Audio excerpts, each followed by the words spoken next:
Good evening. Welcome to this live streamed reading of one of Shakespeare's greats, King Lear. This performance is in aid of Acting for Others, a fantastic charity which supports people in the arts during challenging times. Last March, our beloved industry shut down to help contain the COVID-19 pandemic. Since then, many theatres up and down the country have remained shut, with only a handful of venues opening in the summer of last year at reduced capacity. Thousands of actors remain out of work, have been since the industry shut last March. Some found jobs in other industries. Others have not earned a penny in over a year. That is why Acting for Others is a vital charity. If possible, please consider donating much or as little as you can. Link to our Just Giving page can be found in the description below, the live comments section, and on my Twitter page @StageyDom. The actors that you're about to see have given up their time over the last 4 weeks to be part of tonight's performance and are doing it for free. So I think it's only right I thank them for agreeing to take part in this rehearsed reading without getting any form of payment in return. So, without further ado, please welcome your cast. We have Roy Chessman is Edmund, Niall White is the Fool, Millie Abbess is Oswald, Will Forrester is King Lear, Sam Rowland is Kent, Alice Hertz is Goneril, Benedict Esdale is Edgar, Charlotte Reedy is Reagan, Martin Fisher is Gloucester, Charlotte McAvoy is Cordelia, Bradley Crease is the Duke of Burgundy, Mac Maguire is Cornwall, myself is the Captain, and others. All other parts will be played by members of the cast. So, without further ado, please sit back, fasten your seatbelts, and enjoy the performance. Act 1, Scene 1, King Lear's Palace. I thought the king had more affected the Duke of Albany than Cornwall. It did always seem so to us.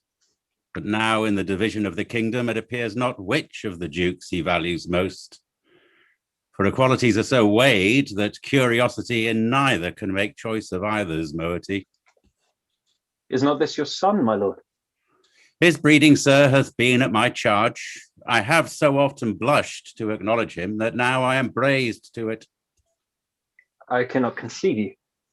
Sir, this young fellow's mother could. Whereupon she grew round, wombed, and had indeed, sir, a son for her cradle ere she had a husband for her bed. Do you smell a fault? I cannot wish the fault undone, the issue of it being so proper. But I have, sir, a son by order of law, some year elder than this, who yet is no dearer in my account, though this knave came something saucily into the world before he was sent for, yet his mother was fair, and there was good sport at his making, and the whore son must be acknowledged. Do you know this noble gentleman, Edmund? No, my lord. My lord of Kent, remember him hereafter as my honourable friend. My services to your lordship. I must love you and sue to know you better. Sir, I shall study deserving. He hath been out 9 years, and away he shall again. The king is coming. Attend the lords of France and Burgundy, Gloucester. I shall, my liege. Meantime, we shall express our darker purpose. Give me the map there. Know that we have divided in 3 our kingdom, and 'tis our fast intent to shake all cares and business from our age, conferring them on younger strengths, while we unburthened crawl toward death.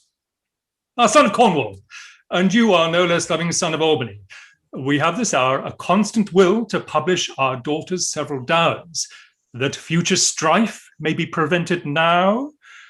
The princes, France and Burgundy, great rivals in our youngest daughter's love, long in our court have made their amorous sojourn, and here are to be answered. Tell me, my daughters, since now we will divest us both of rule, interest of territory, cares of state, which of you, shall we say, doth love us most? That we our largest bounty may extend, where nature doth with merit challenge. Goneril, our eldest born, speak first. Sir, I love you more than words can wield the matter, dearer than eyesight, space, and liberty, beyond what can be valued, rich or rare, no less than life with grace, health, beauty, honour, as much as child e'er loved or father found, a love that makes breath poor and speech unable. Beyond all manner of so much, I love you. What shall Cordelia do? Love and be silent. Of all these bounds, even from this line to this, with shadowy forests and with champagnes riched, with plenteous rivers and wide-skirted meads, we make thee lady. To thine and Albany's issues be this perpetual. What says our second daughter, our dearest Regan, wife to Cornwall? Speak. Sir, I am made of the self-same metal that my sister is, and prize me at her worth. In my true heart I find she names my very deed of love, only she comes too short, that I profess myself an enemy to all other joys, which the most precious square of sense possesses, and find I am alone. Felicitate in your dear highness love. And then poor Cordelia, and yet not so, since I'm sure my love's more richer than my tongue. To thee and thine hereditary ever remain this ample third of our fair kingdom, no less in space, validity, and pleasure than that conferred on Goneril. Now, our joy, although the last, not least, to whose young love the vines of France and milk of Burgundy strive to be interest. And what can you say to draw a third more opulent than your sisters? Speak. Nothing, my lord. Nothing? Nothing. Nothing will come of nothing. Speak again. Unhappy that I am, I cannot heave my heart into my mouth. I love your majesty according to my bond, nor more nor less. How now, Cordelia? Mend your speech a little, lest it may mar your fortunes. Good my lord, you have begot me, bred me, loved me. I return those duties back as are right fit, obey you, love you, and most honour you. Why have my sisters husbands, if they say they love you all? Haply when I shall wed, that lord whose hand must take my plight shall carry half my love with him, half my care and duty. Sure, I shall never marry like my sisters, to love my father all. But goes thy heart with this? Ay, good my lord. So young and so untender. So young, my lord, and true. Huh. Let it be so. Thy truth then be thy dower. By the sacred radiance of the sun, the mysteries of Hecate and the night, by all the operation of the orbs from whom we do exist and cease to be, here I disclaim all my paternal care, propinquity and property of blood, and as a stranger to my heart and me, hold thee from this forever. The barbarous Scythian, or he that makes his generation messes to gorge his appetite, shall to my bosom be as well neighboured, pitied, and relieved as thou, my sometime daughter. Good my liege. A peace, Kent! Come not between the dragon and his wrath. I loved her most, and thought to set my rest on her kind nursery. Hence, and avoid my sight. So be my grave my peace, as here I give her father's heart from her.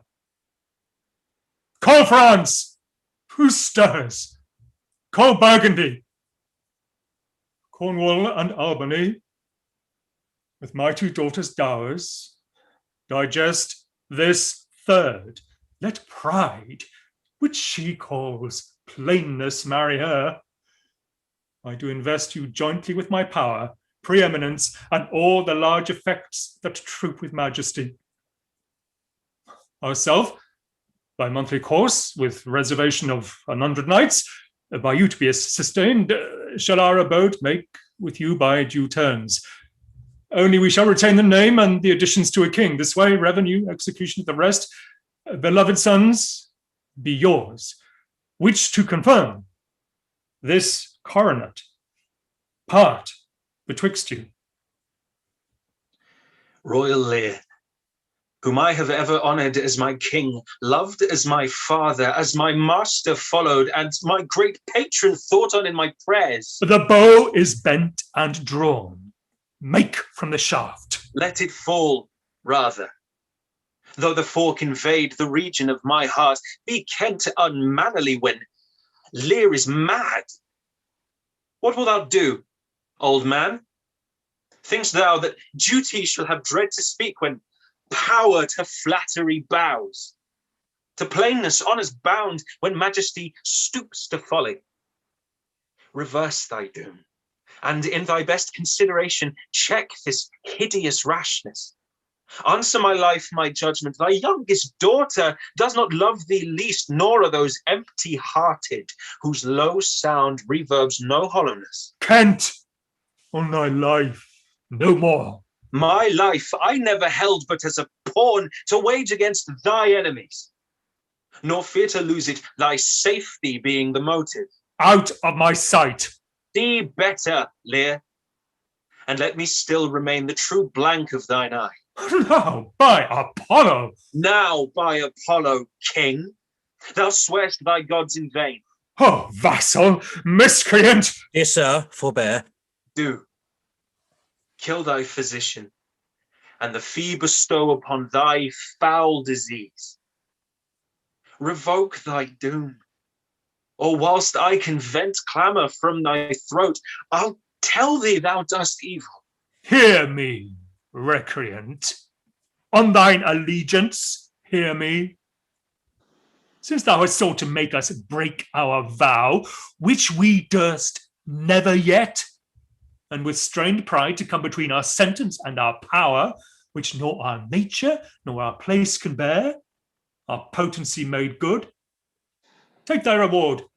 5 days we do allot thee for provision to shield thee from diseases of the world, and on the 6th to turn thy hated back upon our kingdom. If on the 10th day following thy banished trunk be found in our dominions, the moment is thy death. Away, by Jupiter, this shall not be revoked. Fare thee well, king. Sithus thou wilt appear, freedom lives hence and banishment is here. The gods to their dear shelter take thee, mate, that justly think'st and hast most rightly said. And your large speeches may your deeds approve, that good effects may spring from words of love. Thus Kent, O princes, bids you all adieu. He'll shape his course old in a country new. Here's France and Burgundy, my noble lord. My lord of Burgundy, we first address towards you, who with this king hath rivaled for our daughter. What in the least will you require in present dower with her, or cease your quest of love? Most royal majesty, I crave no more than what your highness offered, nor will you tender less. Right, noble Burgundy. When she was dear to us, we did hold her so, but now her price is fallen. So there she stands. If aught within that little seeming substance, or all of it, with our displeasure pieced, and nothing more, may fitly like your grace, she's there, and she is yours. I know no answer. Will you, with those infirmities she owes, unfriended, new adopted to our hate, dowered with our curse, and strangered with our oath, take her or leave her? Pardon me, royal sir, election makes not up in such conditions. Then leave her, sir, for by the power that made me, I tell you all her wealth. For you, great king, I would not from your love make such a stray to match you where I hate. Therefore beseech you to avert your liking a more worthier way than on a wretch whom nature is ashamed almost to acknowledge hers. This is most strange, that even but now was your best object, the argument of your praise, balm of your age, most best, most dearest, should in this trice of time commit a thing so monstrous to dismantle so many folds of favour. Sure, her offence may be of such unnatural degree that monsters it, or your forevouched affection fallen into taint, which to believe of her must be a faith that reason without miracle could never plant in me. I yet beseech your majesty, if for I want that glib and oily art, to speak and purpose not, since what I well intend, I'll do it before I speak.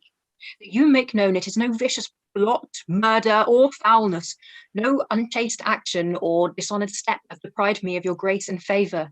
But even for want of that for which I am richer, a still soliciting eye, and such a tongue as I am glad I have not, though not to have it have lost me in your liking. Better thou hadst not been born, than not to have pleased me better. It is but this tardiness in nature which often leaves the history unspoke that it intends to do. My lord of Burgundy, what say you to the lady? Love's not love when it is mingled with regards that stand aloof from the entire point. Will you have her? She is herself a dowry. Royal Lear, give but that portion which you yourself proposed, and here I take Cordelia by the hand, Duchess of Burgundy. Nothing. I have sworn. I am firm.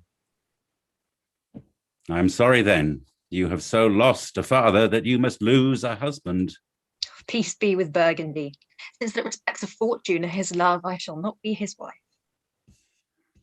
Fairest Cordelia, that art most rich, being poor, most choice forsaken, and most loved despised. Thee and thy virtues here I seize upon. Be it lawful I take up what's cast away. Gods, 'tis strange that from their cult's neglect my love should kindle to inflamed respect. Thy dowerless daughter, king, thrown to my chance, is queen of us, of ours and our fair France.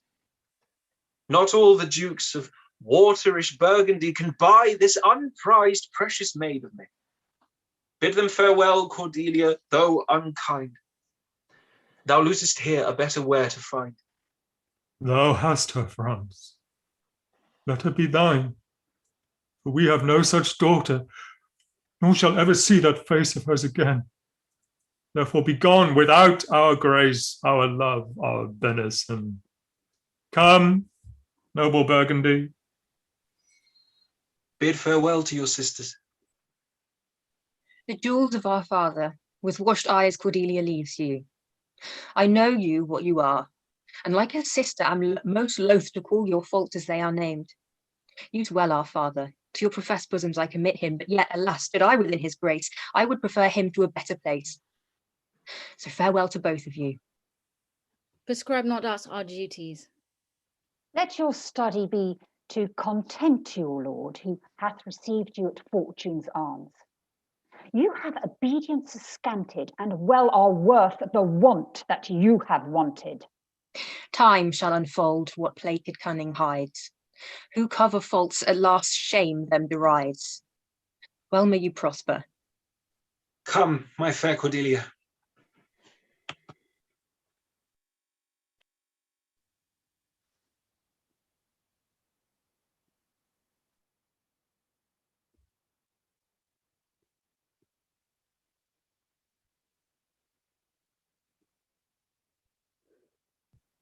Muted.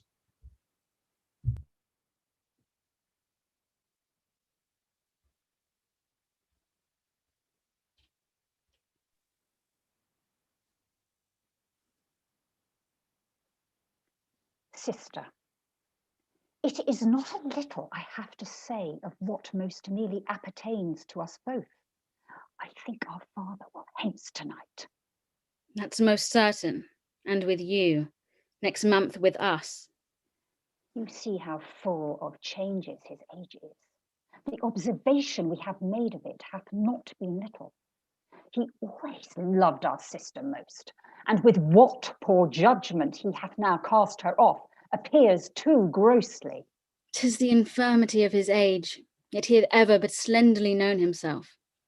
The best and soundest of his time hath been but rash. Then must we look to receive from his age not alone the imperfections of long engraft condition, but therewithal the unruly waywardness that infirm and choleric years bring with them. Such unconstant starts so we like to have from him as this of Kent's banishment. There is further compliment of leave-taking between France and him. Pray you, let's hit together. If our father carry authority with such dispositions as he bears, this last surrender of his will but offend us. We shall further think on it. We must do something, and either heat.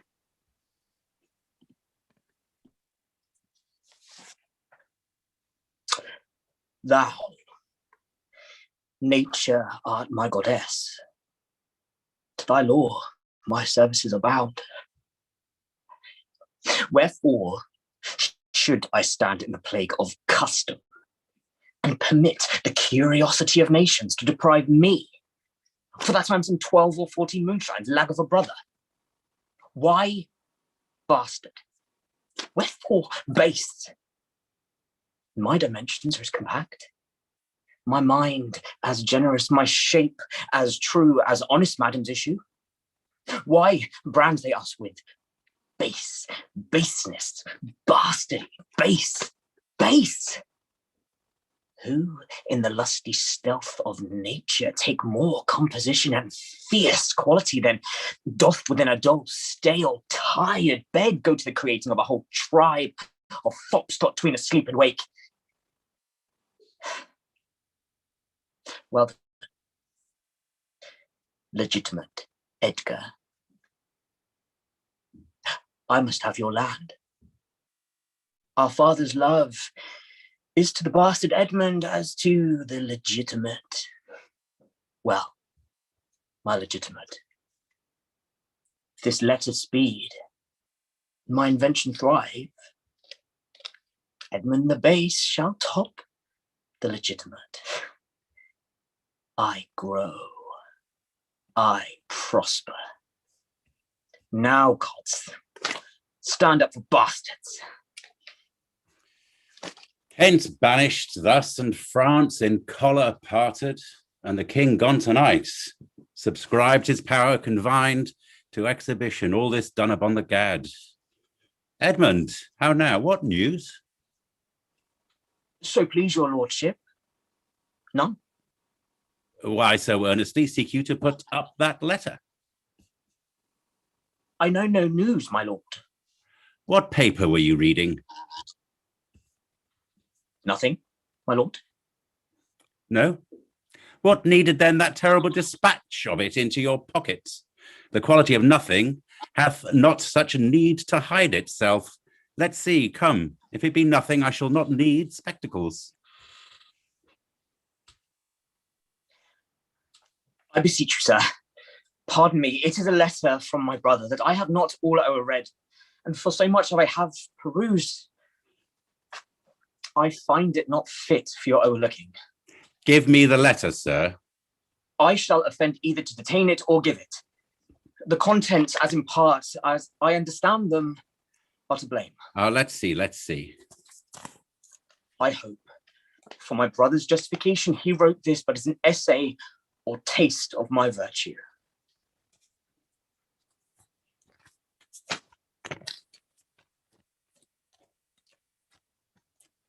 This policy of age makes the world bitter to the best of our times, keeps our fortunes from us till our oldness cannot relish them.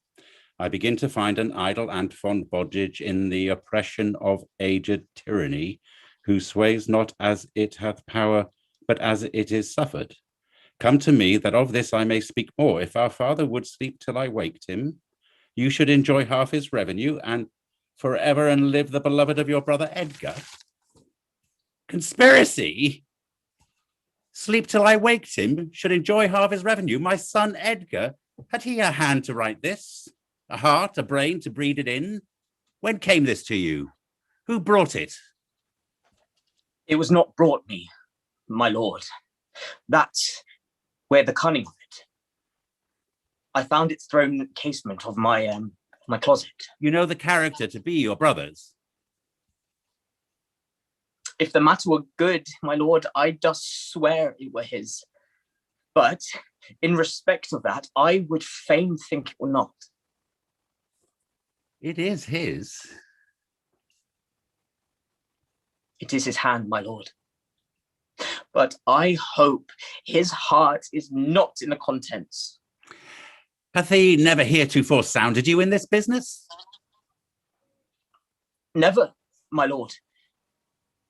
But I have heard him oft maintain it to be fit that sons at a perfect age and fathers declining, the father should be as ward to the son, and the son manage his revenue. Oh, villain, villain, his very opinion in the letter, a borrowed villain, unnatural, detested, brutish villain, worse than brutish. Go, Sirrah, seek him out. I'll apprehend him, abominable villain. Where is he? I do not well know, my lord. If it shall please you to suspend your indignation against my brother till you can derive from him better testimony of his intent, you shall run a certain course where, if you violently proceed against him, mistaking his purpose, it would make a great gap in your own honour, and shake in the pieces of heart of his obedience. I dare pawn down my life for him, that he have wrote this to fill my affection to your honour, and to no further pretence of danger. Think you so?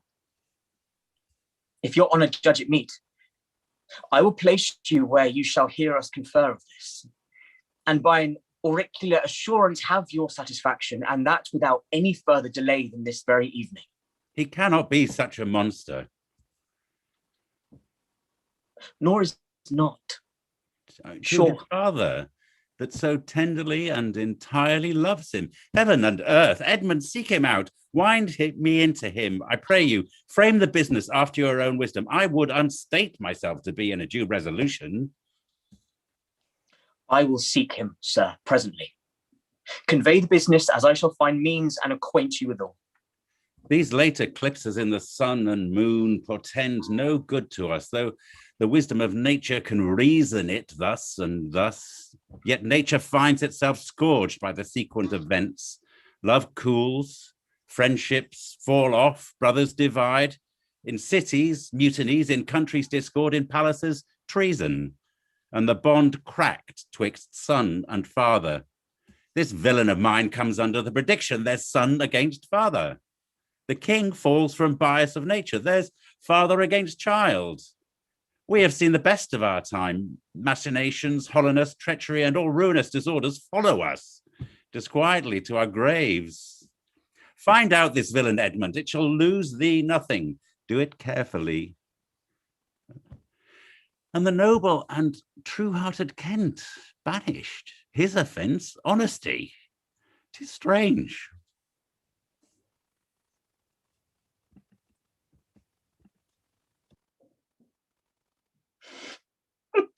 This is the excellent foppery of the world, that when we are sick in fortune, often there's the fate of our own behaviour.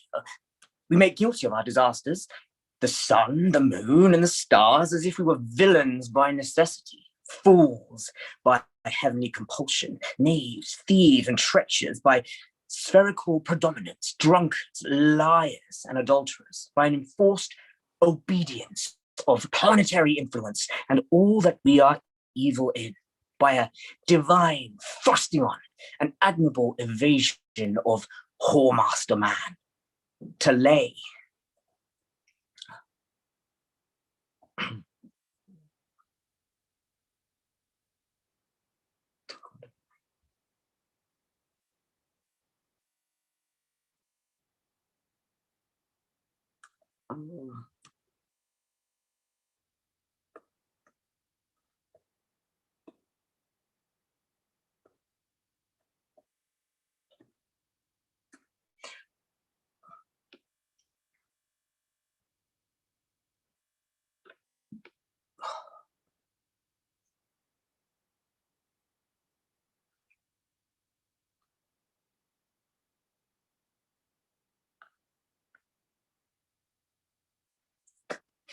a whoremaster man, to lay his goatish disposition of the charge of a star.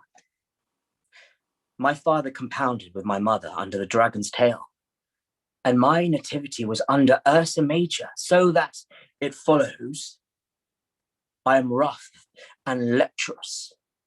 Tut! I should have been that I am, had the maidenless star in the formation twinkled on my bastardizing. Edgar. And packed he comes like the catastrophe of the old comedy. My cue is villainous melancholy with a sigh like Tom O'Bedlam.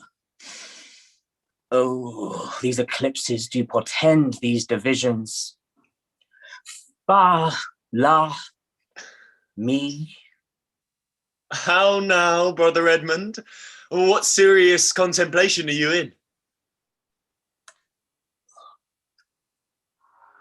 I'm thinking, brother, of a prediction I read this other day.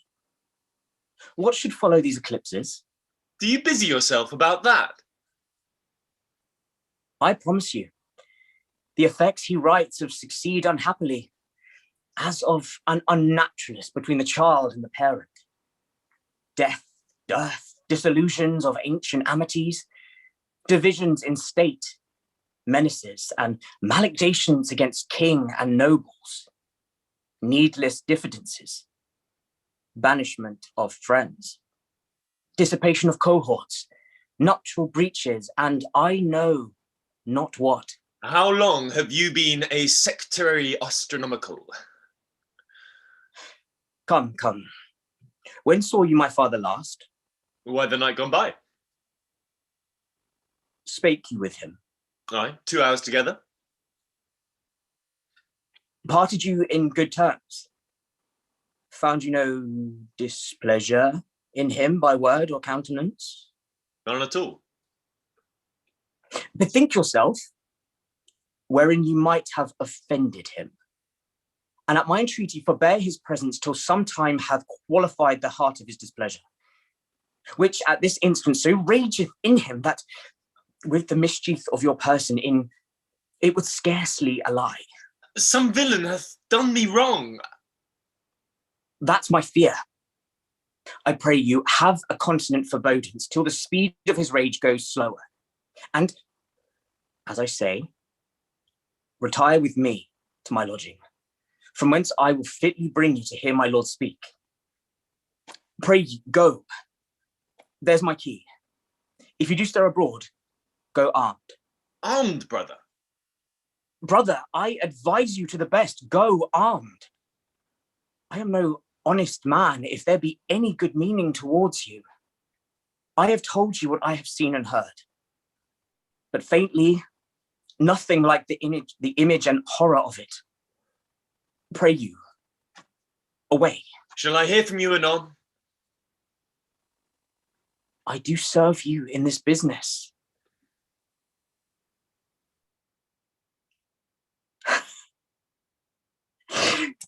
A credulous father, and a brother so noble, whose nature is so far from doing harm, that he suspects none, on whose foolish honesty my practices ride easy. I see the business. Let me, if not by birth, have land by wit. Or with me's meat, that I can fashion fit.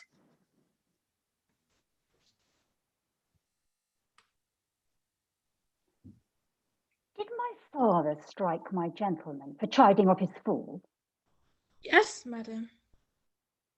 By day and night he wrongs me. Every hour he flashes into one gross crime or other that sets us all at odds. I'll not endure it. His nights grow riotous, and himself upbraids us on every trifle.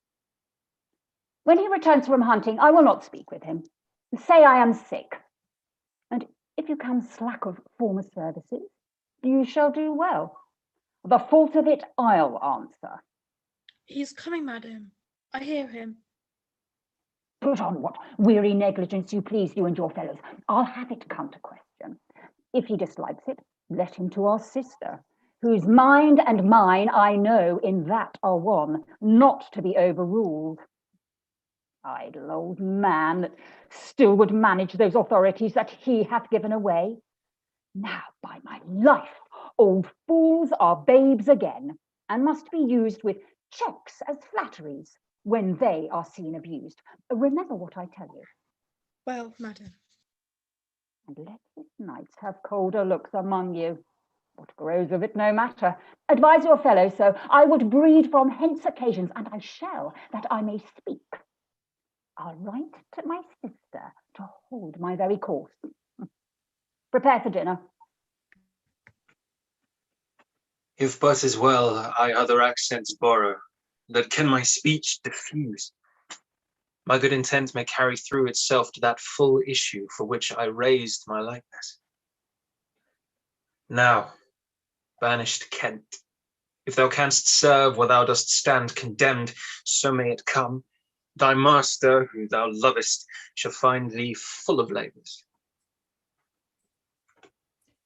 But let me not stay of jot for dinner. Go get it ready. Hello.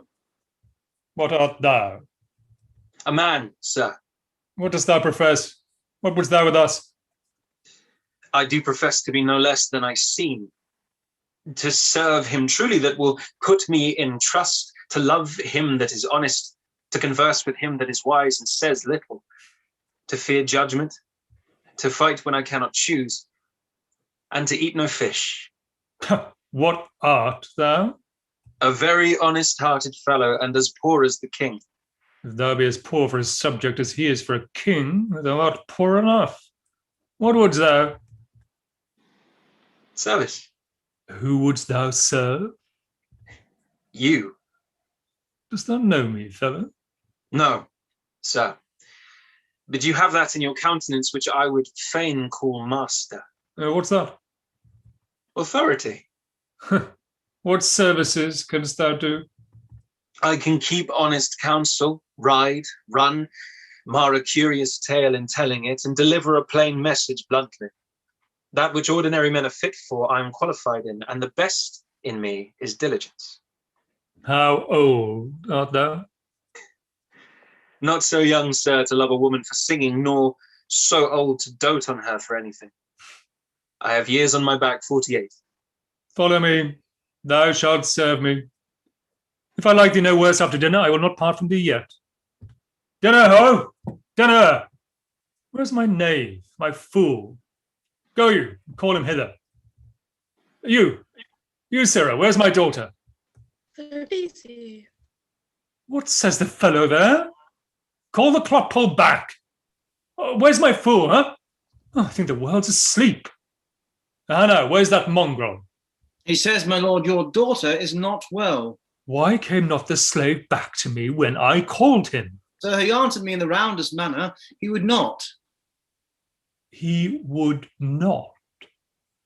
My lord, I know not what the matter is, but to my judgment, your highness is not entertained with that ceremonious affection as you were wont. There's a great abatement of kindness appears as well in the general dependence as in the duke himself also and your daughter. Huh, sayest thou so? I beseech you, pardon me, my lord, if I be mistaken for my duty, cannot be silent when I think your highness wronged. No, but rememberest me of mine own conception.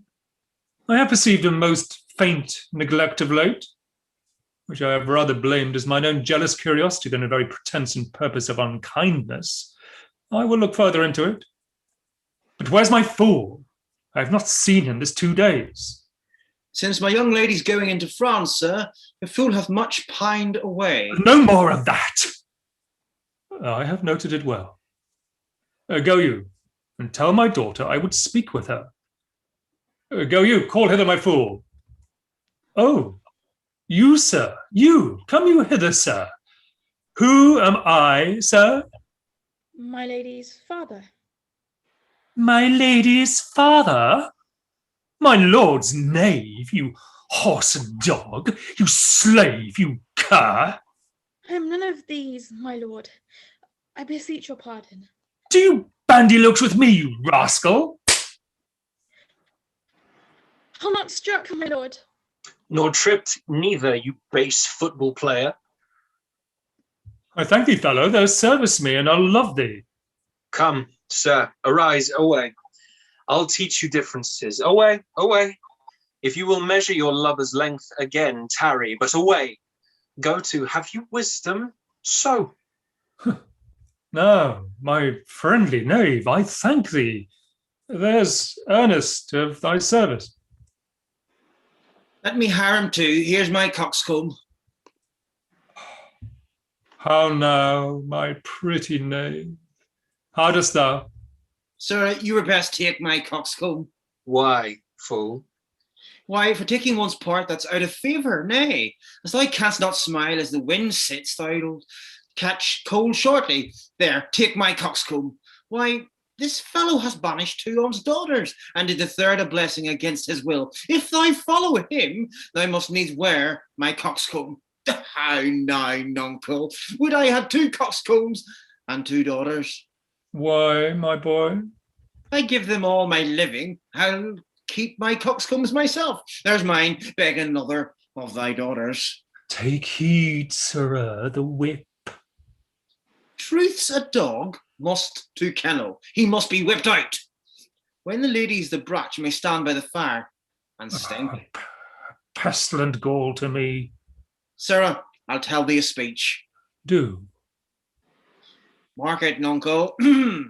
Have more than thou showest, speak less than thou knowest, lend less than thou owest, ride more than thou goest, learn more than thou throwest, set less than thou throwest, leave thy drink and thy whore, and keep in a door, and thou shalt have more than 2 tens to a score. This is nothing, fool.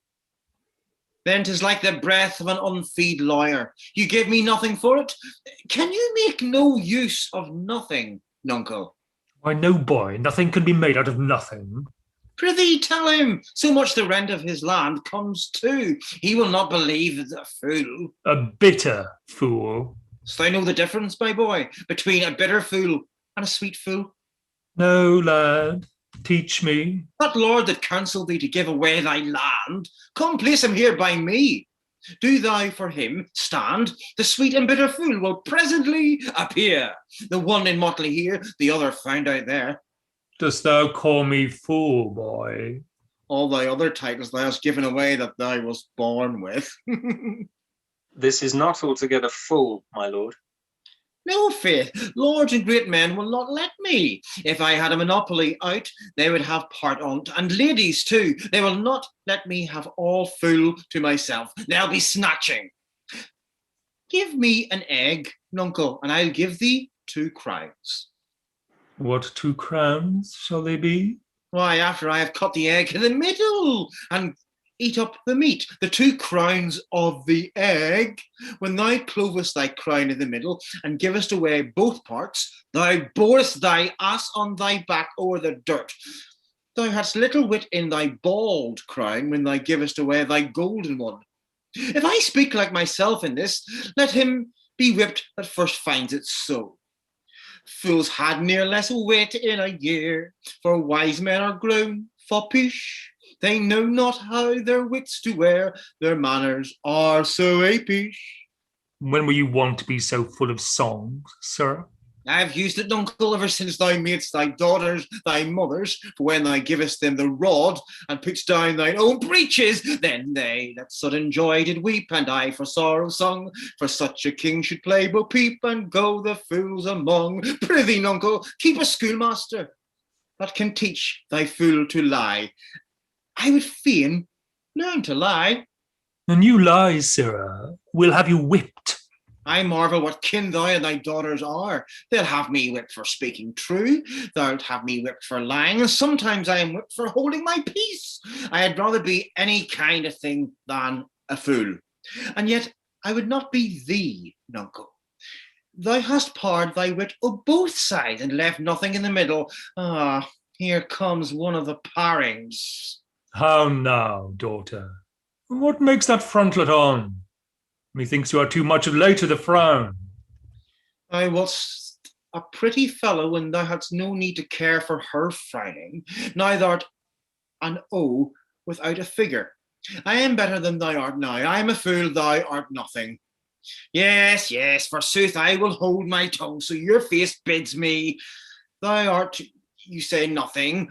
Mum, he that keeps nor crust nor crumb, weary of all, shall want some. That's a shelled peas cod. Not only, sir, this your ill-licensed fool, but other of your insolent retinue do hourly carp and quarrel, breaking forth in rank and not to be endured riots. Sir, I had thought by making this well known unto you to have found a safe redress.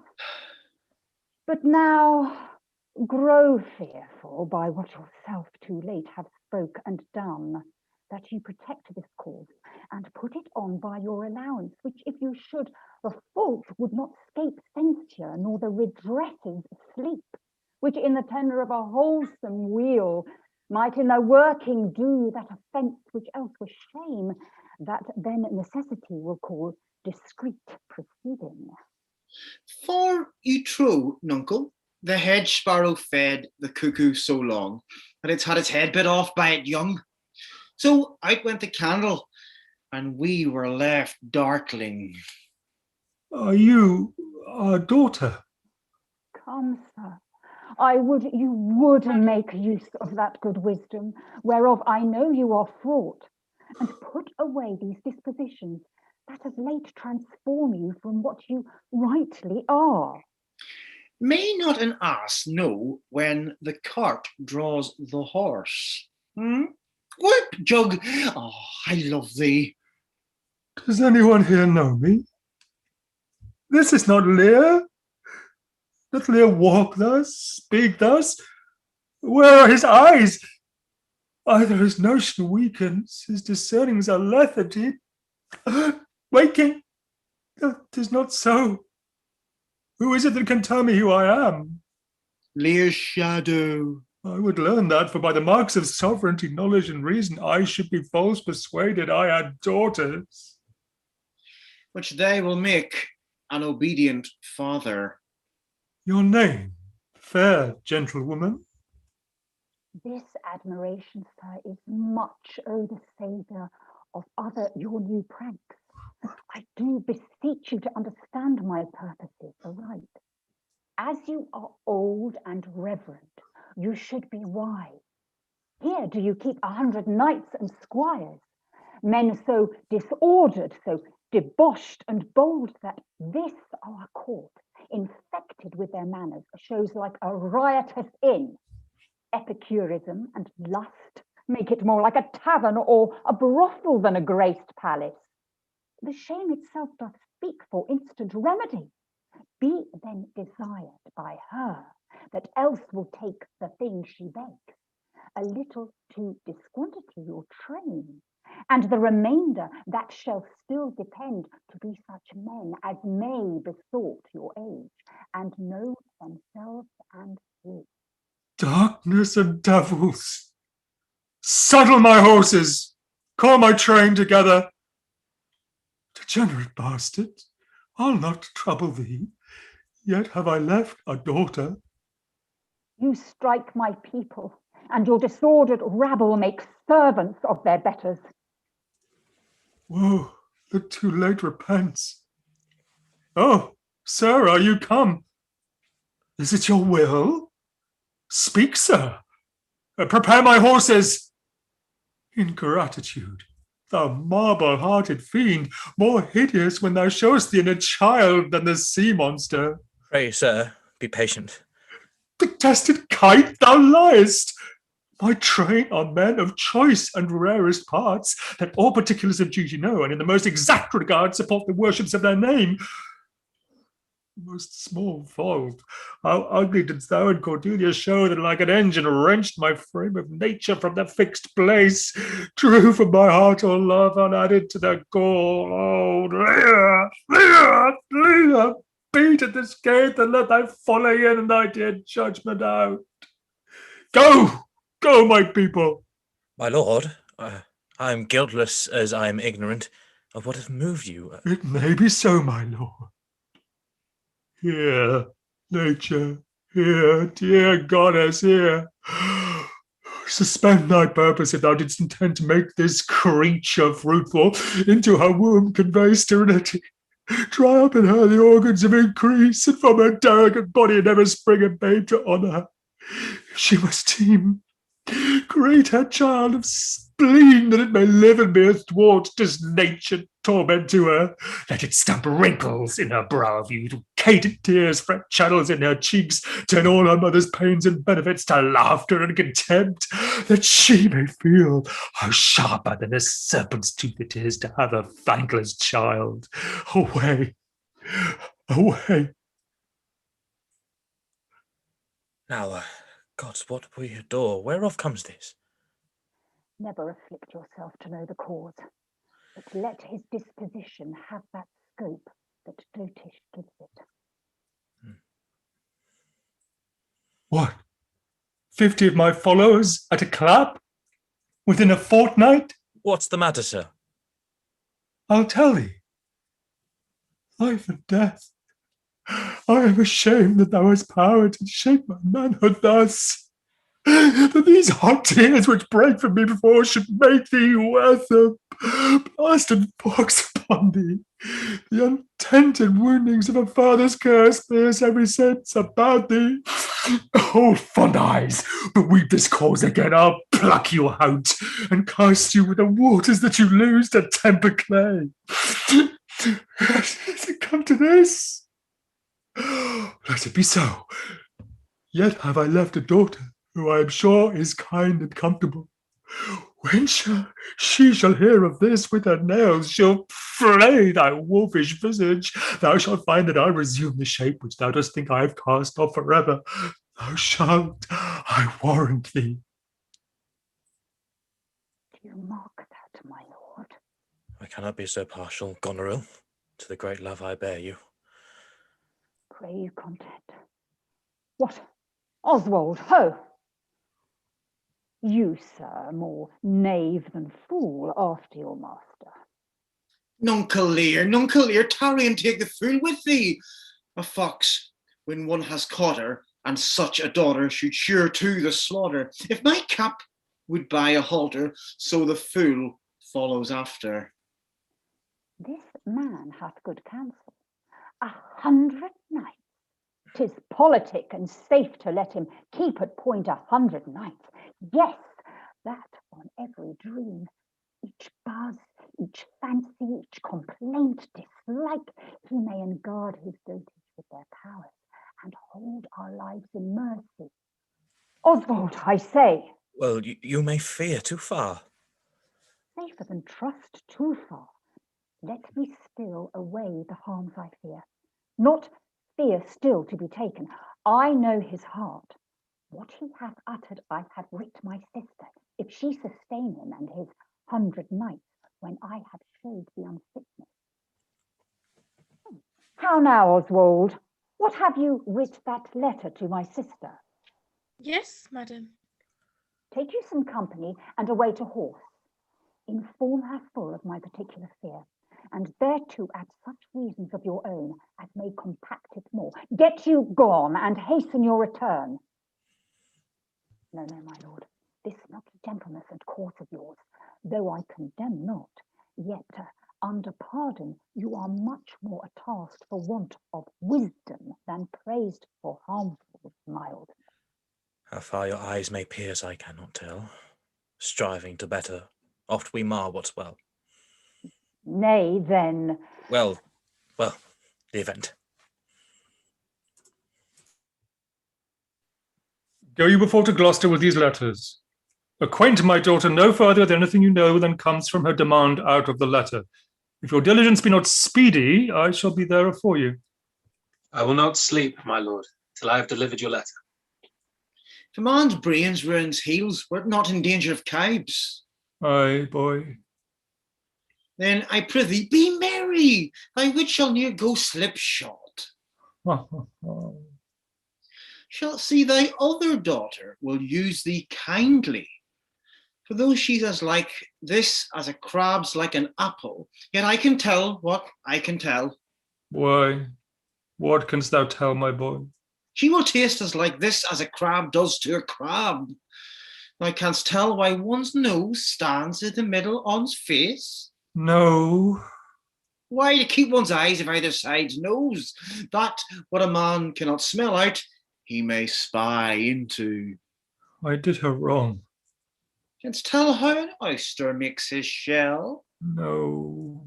Nor I neither. But I can tell why a snail has a house. Why? Why, to put his head in, not to give it away to his daughters and leave his horns without a kiss. I will forget my nature. So kind a father. Be my horses ready? Thy asses are gone about him. The reason why the 7 stars are no more than 7 is a pretty reason. Because they are not 8. Yes, indeed. Thou wouldst make a good fool. To take it again, perforce. Oh, monster ingratitude. If thou wert my fool, uncle, I'd have thee beaten for being old before thy time. How's that? Thou shouldst not have been old till thou hast been wise. Oh, let me not be mad. Not mad, sweet heaven. Keep me in temper. I would not be mad. How now? Are the horses ready? Eat, my lord. Come, boy. She that's a maid now and laughs at my departure shall not be a maid long unless things be cut shorter.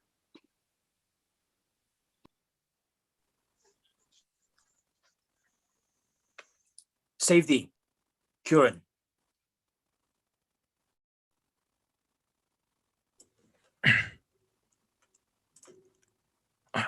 And you, sir?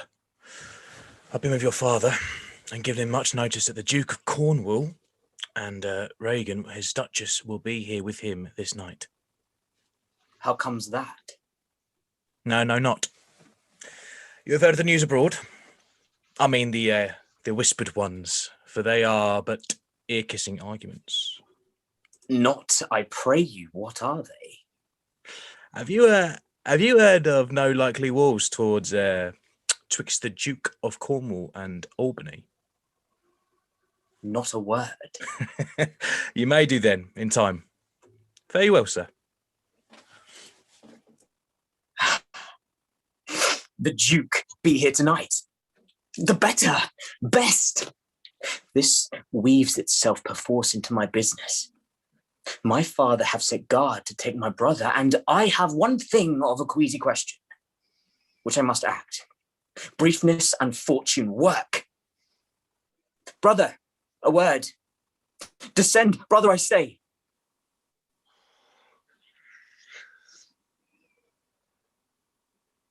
My father watches.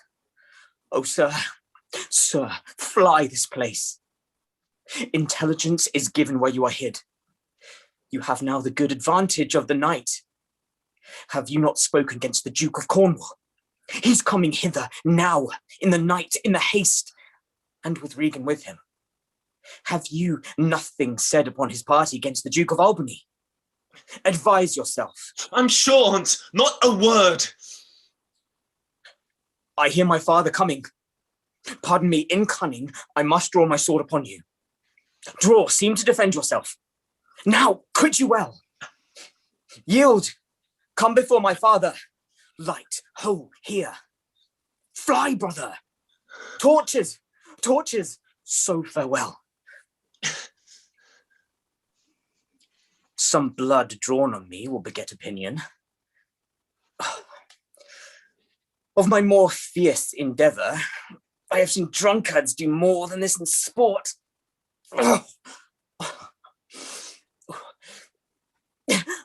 Father, stop. No help.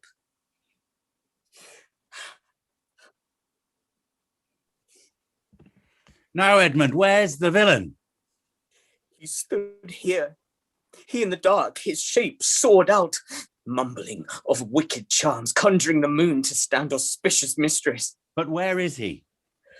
Look, sir, I bleed. Where is the villain, Edmund? Fled. This way, sir. When by no means he could. Pursue him, ho, go, after. By no means what? Persuade me to the murder of your lordship. But that I told him the revenging gods gainst parricides did all their thunderers bend. Spoke with how manifold and strong a bond the child was bound to the father, sir, in fine. Seeing how loathly opposite I stood to his unnatural purpose, he charges home, my unprovided body lanced mine arm.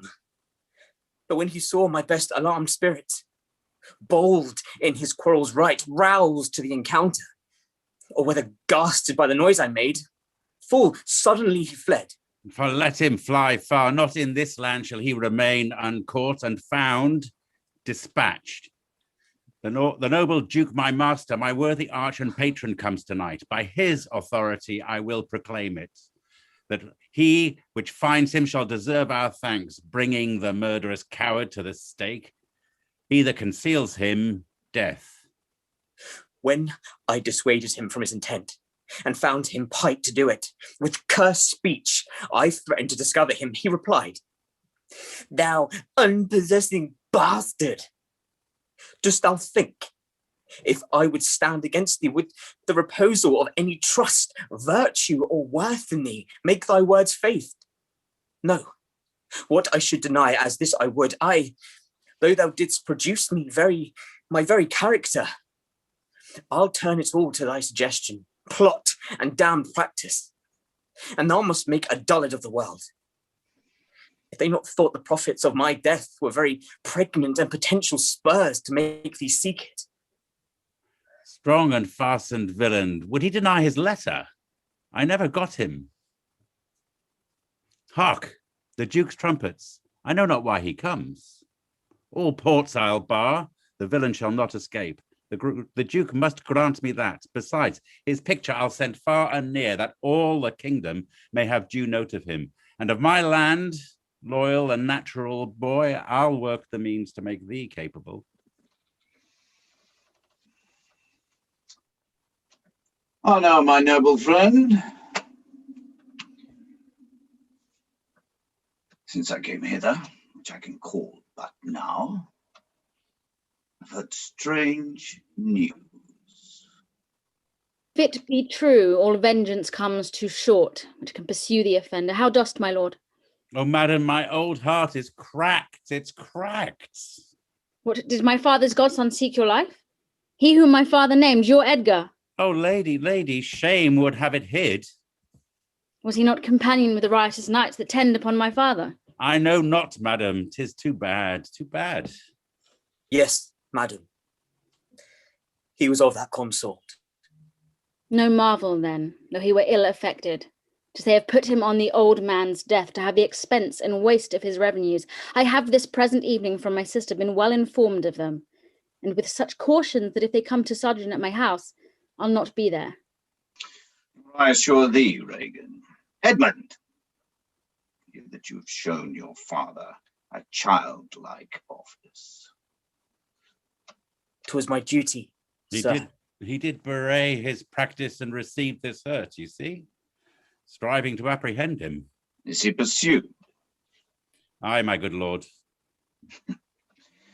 If he be taken, he shall never more be fed of doing harm. Make your own purpose, how much strength you will. For you, Edmund, whose virtue and obedience doth this instant so much commend itself, you shall be one of ours. Nature's of such deep trust we shall much need. You we first seize on. I shall serve you, sir. Truly, however else. For him, I thank you, Grace. You know not why we came to visit you. Thus out of season, threading dark-eyed night, occasions, noble Gloucester, of some poise wherein we must have use of your advice.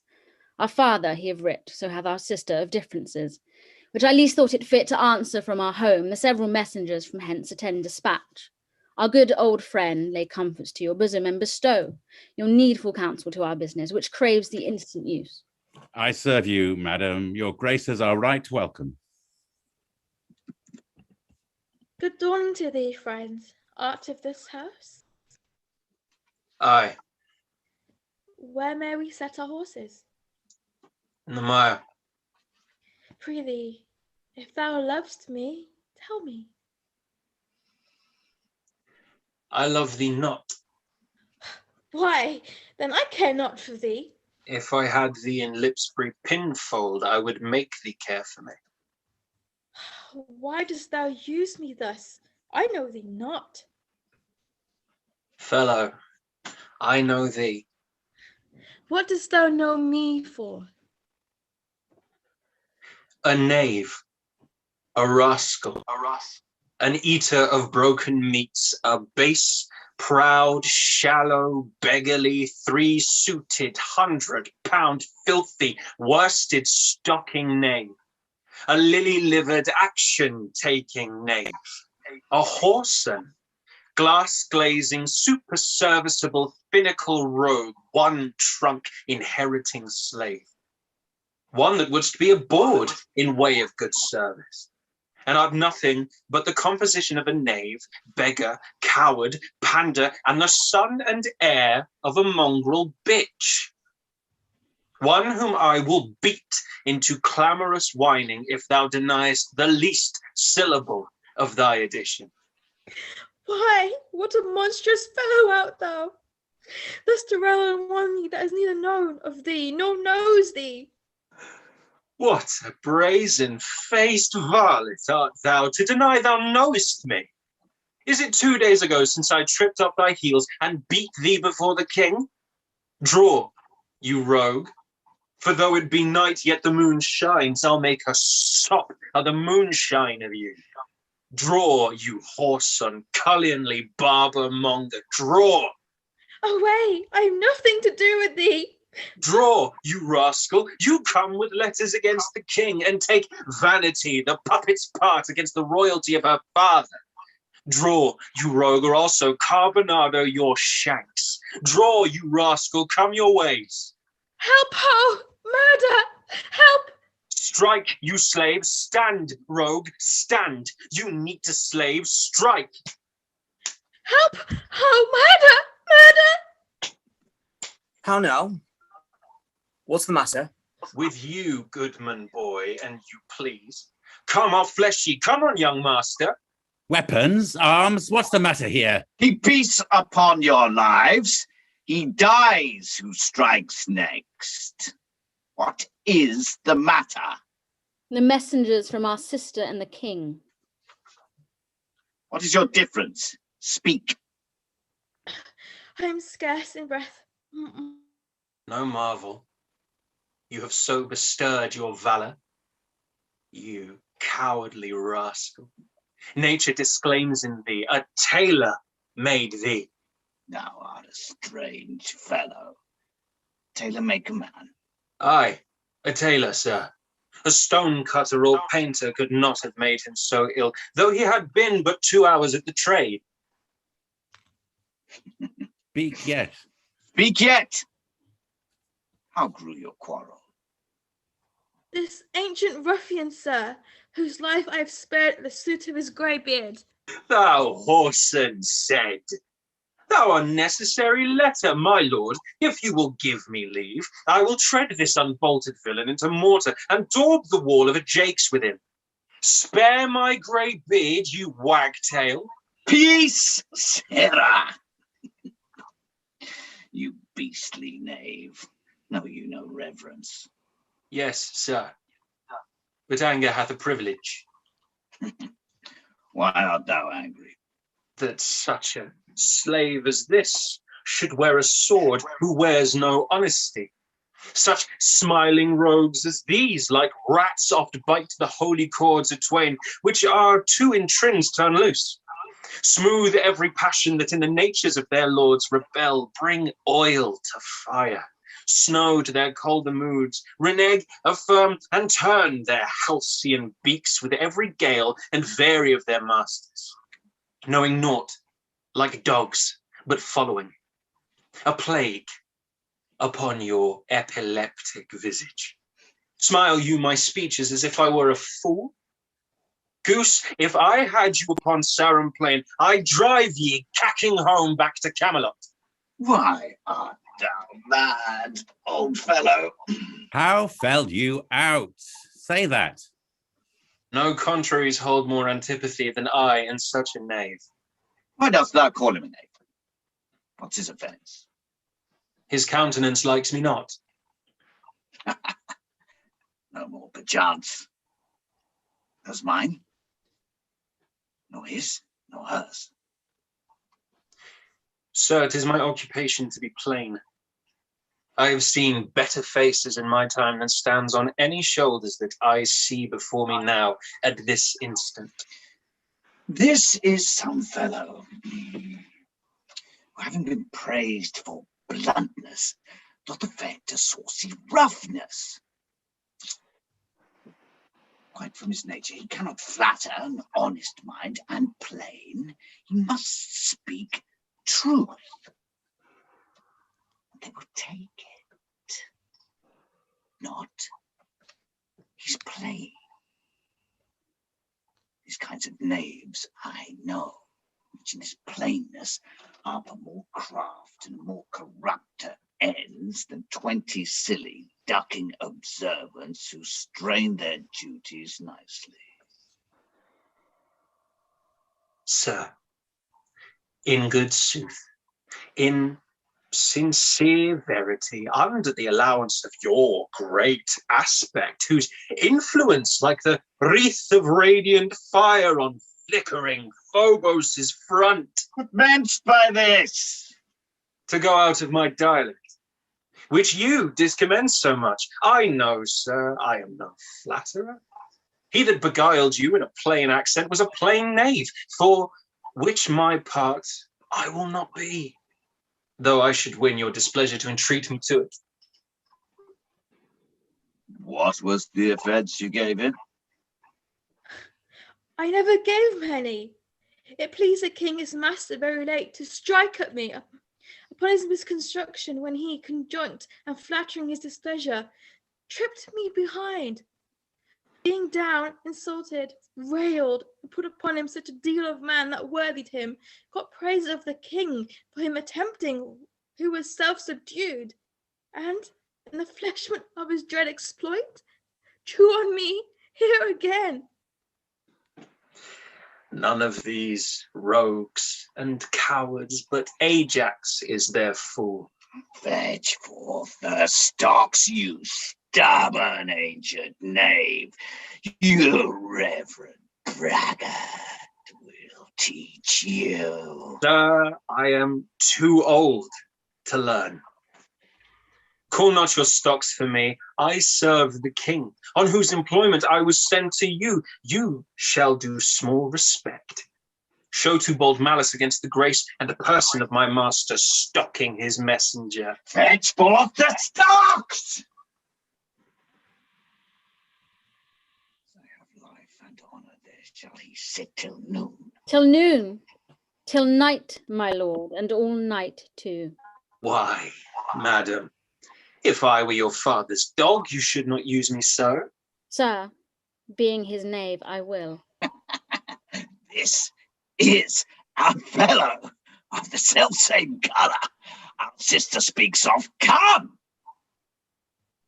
Bring away the stocks. Let me beseech your grace not to do so. His fault is much, and the king, his master, will check him for it. Your purposed low correction is such as basest and condemnest wretches for pilferings and most common trespasses are punished with. The king must take it ill that he so slightly valued in his messenger should have him thus restrained. I'll answer that. My sister may receive it much more worse to have her gentleman abused, assaulted for following her affairs. Put in his legs.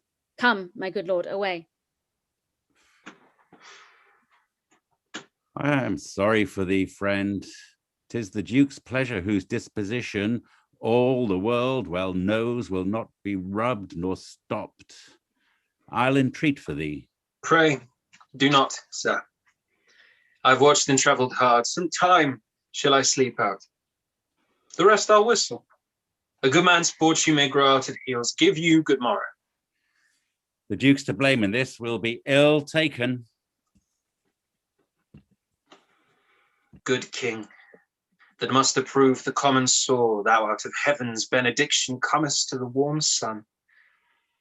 Approach, thou beacon, to this underglobe, that by thy comfortable beams I may peruse this letter. Nothing almost sees miracles but misery. I know 'tis from Cordelia, who hath most unfortunately been informed of my obscured course, and shall find time from this enormous state, seeking to give losses their remedies. All wary and all watched, take vantage, heavy eyes, not to behold this shameful lodging. Fortune, good night. Smile once more. Turn thy wheel.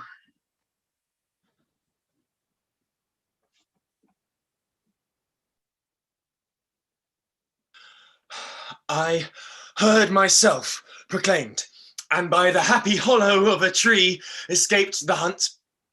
No port is free, no place that guard and most unusual vigilance does not attend my taking.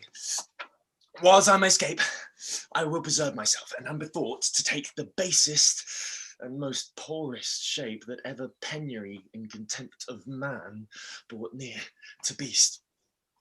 My face I'll grime with filth, blanket my loins, elf all my hair in knots, and with presented nakedness outface the winds and persecutions of the sky. The country gives me proof and precedent of bedlam beggars who with roaring voices strike in their numbed and mortified bare arms pins, wooden pricks, and the nails, sprigs of rosemary. And with this horrible object from low farms, poor pelting villages, sheepcotes and mills, sometime with lunatic bands, sometime with prayers, enforce their charity. Oh, poor Turligod, poor Tom. That's something yet. Edgar, I nothing am.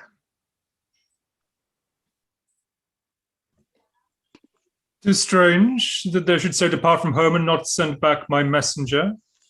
I learned the night before there was no purpose in them of this remove. Hail to thee, noble master. Makest thou this shame thy pastime? No, my lord. He wears cruel garters.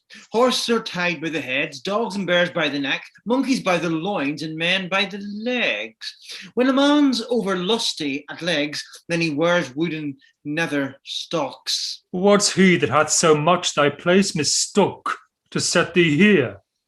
It is both he and she, your son and daughter. No. Yes. No, I say. I say yea. No, they would not. Yes, they have. By Jupiter, I swear no. By Juno, I swear aye. They durst not do it. They could not, would not do it. 'Tis worse than murder to do upon respect such violent outrage. Resolve me with all modest haste, which way thou mightst deserve or they impose this usage coming from us. My lord, when at their home I did commend your highness's letters to them, ere I was risen from the place that showed my duty kneeling. Came there a reeking post, stewed in his haste, half breathless, panting forth from Goneril his mistress' salutations. Delivered letters, spite of intermission, which presently they read, on whose contents they summoned up their meony, straight took horse, commanded me to follow and attend the leisure of their answer, gave me cold looks, and meeting here the other messenger, whose welcome I perceived had poisoned mine, being the very fellow that of late displayed so saucily against your highness, having more man than wit about me, true, he raised the house with loud and coward cries. Your son and daughter found this trespass worth the shame which here it suffers. Winter's not gone yet, if the wild geese fly that way. Fathers that wear rags do make their children blind, but fathers that bear bags shall see their children kind. Fortune, that arrant whore, ne'er turns the key to the poor. But for all this, thou shalt have as many dowers for thy daughters as thou canst tell in a year. Oh, how this mother swells up toward my heart. Hysterica passio down, thou climbing sorrow, thy elements below. Where is this daughter? With the Earl, sir, here within. Follow me not. Stay here. Made you no more offence but what you speak of? None. How chance the king comes with so small a train? And thou hast been set i' the stocks for that question. Thou hast well deserved it. Why, fool? We'll set thee to school to an aunt to teach thee there's no labouring i' the winter. All that follow their noses are led by their eyes, but blind men, and there's not a nose among 20 but can smell that stinking. Let go thy hand when a great wheel runs down a hill, lest it break thy neck with following it. But the great one that goes up the hill, let him draw after. When a wise man gives thee better counsel, give me mine again. I would have none but knaves follow it. Since a fool gives it, that so which serves and seeks for gain, and follows but for form, will pack when it begins to rain, and leave thee in the storm. But I will tarry, the fool will stay, and let the wise man fly. The knave turns fool that runs away, the fool no knave purdy. Where learned you this, fool? Not to the stocks, fool. Deny to speak with me. They are sick, they are weary, they have travelled all the night. Mere fetches. The images of revolt and flying off. Fetch me a better answer. My dear lord, you know the fiery quality of the Duke, how unremovable and fixed he is in his own course. Vengeance, plague, death, confusion, fiery? What quality? Why, Gloucester, I'd speak with the Duke of Cornwall and his wife. Well, my good lord, I have informed them so. Inform them? Dost thou understand me, man? Aye, my good lord. The king would speak with Cornwall. The dear father would with his daughter speak, commands her service. Are they informed of this? My breath and blood, fiery, the fiery Duke would tell the hot Duke. No, but not yet. Maybe he is not well. Infirmity doth still neglect all office, whereto our health is bound. We are not ourselves, when nature being oppressed commands the mind to suffer with the body. I'll forbear, and am fallen out with my more headier will to take the indisposed and sickly fit for the sound man. Death on my state, why for should he sit here? This act persuades me that this remotion of the Duke and her is practice only. Give me my servant forth. Go tell the Duke and his wife I'd speak with them. Now, presently, bid them come forth and hear me. Or at their chamber door I'll beat the drum till it cry sleep to death. I would have all well betwixt you. Oh, me, my heart, my rising heart, but down. Cry to it, Dunkel, as the cockney did the eels when she put him in the paste alive. She napped him of the coxcombs with a stick and cried down, wantons down. 'Twas her brother that, in pure kindness to his horse, buttered his hay. Good morrow to you both. Hail to your grace. I'm glad to see your highness. Regan, I think you are. I know not what reason I have to think so. If thou shouldst not be glad, I would divorce me from my mother's tomb, sepulchring an adulteress. Oh, are you free? Some other time for that. Beloved Regan, thy sister's naught. O Regan, she hath tied sharp-toothed unkindness like a vulture. Here, I can scarce speak to thee. I'll not believe with how depraved a quality. Oh, Regan. I pray you, sir, take patience. I have hope. You less know how to value her desert than she does scant her duty. Say, how is that? I cannot think my sister in the least would fail her obligation. If, sir, perchance you have restrained the riots of your followers, 'tis on such ground, and to such wholesome end as clears her from all blame. My curses on her. Oh, sir, you are old. Nature in you stands on the very verge of her confine. You should be ruled and led by some discretion that discerns your state better than you yourself. Therefore, I pray you that to our sister you do make return. Say you have wronged her, sir. Ask her forgiveness? Do you mark how this becomes the house? Dear daughter, I confess that I am old. Age is unnecessary. On my knees I beg that you will vouchsafe me raiment, bed, and food. Good sir, no more. These are unsightly tricks. Return you to my sister. Never, Regan. She hath abated me of half my train, looked black upon me, struck me with her tongue, most serpent-like, upon the very heart. All the stored vengeance of heaven fall on her in grateful top. Strike her young bones, you taking airs with lameness. Fie, sir, fie. Nimble lightnings, dart your blinding flames into her scornful eyes. Infect her beauty. You fence-sucked fogs drawn by the powerful sun to fall and blast her pride. Oh, the blessed gods! So will you wish on me when the rash mood is on? No, Regan, thou shalt never have my curse. Thy tender-hefted nature shall not give thee o'er to harshness. Her eyes are fierce, but thine do comfort and not burn. 'Tis not in thee to grudge my pleasures, to cut off my train, to bandy hasty words, to scant my sizes, and in conclusion to oppose the bolt against my coming in. Thou better know'st the offices of nature, the bond of childhood, effects of courtesy, dues of gratitude. Thy half of the kingdom thou hast not forgot, wherein I thee endowed. Good sir, to the purpose. Who put my man in the stocks? Trumpets that. I know it, my sister's. This approves her letter that she would soon be here. Is your lady come? This is a slave whose easy borrowed pride dwells in the fickle grace of her he follows. Out, varlet, from my sight. Means your grace. Who stalked my servant? Regan, I have good hope thou didst not know it. Who comes here? Oh, heavens. If you do love all men, if your sweet sway allow obedience, if you yourselves are old, make it your cause, send down and take my part. Art not ashamed to look upon this beard? O Regan, wilt thou take her by the hand? Why not by the hand, sir? How have I offended? All's not offence that indiscretion finds and dotage terms so. Both sides you are too tough. Will you yet hold? How came my man in the stocks? I set him there, sir. His own disorders deserved.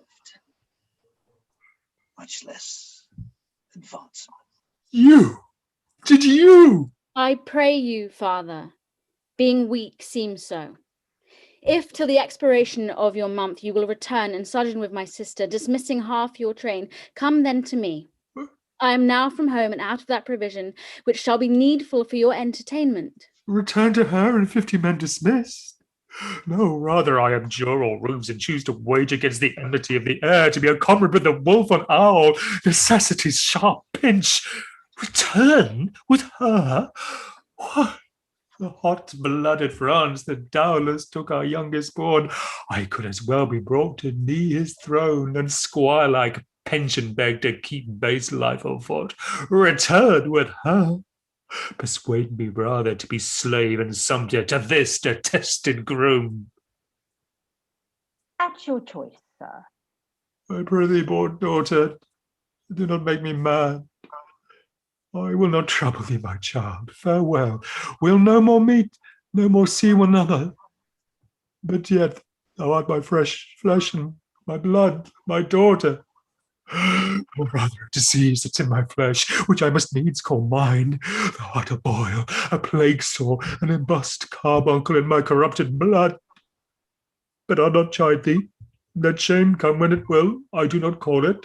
I do not bid the thunder bearer shoot, nor tell tales of thee to high judging Jove. Mend when thou canst, be better at thy leisure. I can be patient. I can stay with Regan, I and my 100 knights. Not altogether so. I look not for you yet, nor am provided for your fit welcome. Give ear, sir, to my sister. For those that mingle reason with your passion must be content to think you old. And so, but she knows what she does. Is this well spoken? I dare avouch it, sir. What, 50 followers? Is it not well? What should you need of more? Yea, or so many sith that both charge and danger speak against so great a number. How in one house should many people under 2 commands hold amity? 'Tis hard, almost impossible. Why might not you, my lord, receive attendance from those that she calls servants, or from mine? Why not, my lord? If then they chance to slack you, we could control them. If you will come to me, for now I spy a danger, I entreat you to bring but 25, to no more will I give place or notice. I gave you all. And in good time you gave it. Made you my guardians, my depositories, but kept a reservation to be followed with such a number. What, must I come to you with 25, Regan? Said you so? And speak again, my lord. No more with me. Those wicked creatures yet do look well favoured when others are more wicked, not being the worst, stand in some rank of praise. I'll go with thee. Thy 50 yet doth double 25, and thou art twice her love. Hear me, my lord. What need you 25, 10 or 5, to follow in a house where twice so many have a command to tend you? What need one? Oh, reason not the need. Our basest beggars are the poor things superfluous. Allow not nature more than nature needs man's lives as cheap as beasts. Thou art a lady. If only to go warm or gorgeous, why, nature needs not what thou gorgeous wearest, which scarcely keeps thee warm, but for true need. Oh, you heavens, give me that patience I need. You see me here, you gods, a poor old man as full of grief as age, wretched in both. If it be you that stir these daughters' hearts against their father, fool me not so much to bear and tame me, touch me with noble anger, and let not woman's weapons, water drops, stain my man's cheeks. Oh, you unnatural acts, I will have such revenges on you both. And all the watch I shall do such things. When they are yet I know not, but they shall be the terrors of the earth. I think I'll weep. No, I'll not weep. I have full cause of weeping, but this heart shall break into 100,000 flaws, or ere I'll weep. Oh, fool! I shall go mad. Let's withdraw. It will be a storm. This house is little. The old man and his people cannot be well bestowed.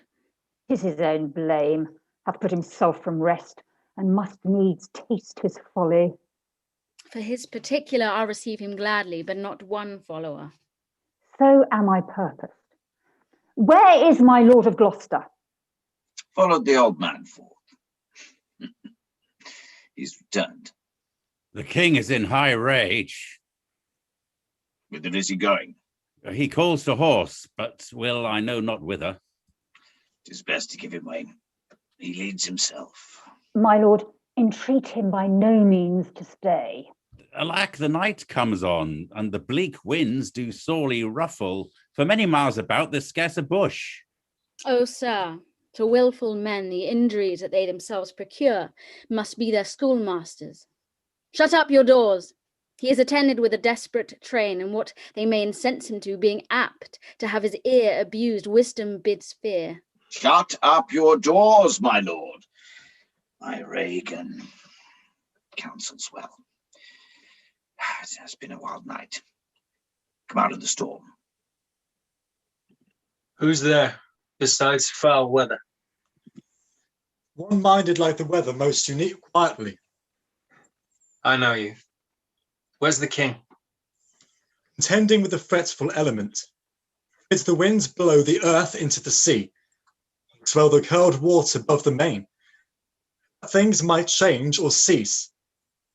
Here's his white hair, the impetuous blasts with eyeless rage, catch in their fury, make nothing of. Strives in his little world of man to outscorn the to and fro conflicting wind and rain. This night, when the cub-drawn bear would crouch, the lion and the belly-pitched wolf keep their fuel dry. Unedited he runs, and bids what would take all. But who is with him? None but the fool, who labours to outjest his heart-struck injuries. Sir, I do know you, and dare upon the warrant of my notes commend a dear thing to you. There is division, although as yet the face of it be covered with mutual cunning, twixt Albany and Cornwall, who have not, but their great stars throned and set high, servants, who seem no less, which are to France the spies and speculations intelligent of our state. What hath been seen either in snuffs and packings of the dukes, or the hard reign which both of them have borne against the old king kind, or something deeper, whereof perchance these are but furnishings. But true it is, from France there comes a power into this scattered kingdom, who already, wise in our negligence, have secret feet in some of our best ports, and are at point to show their open banner.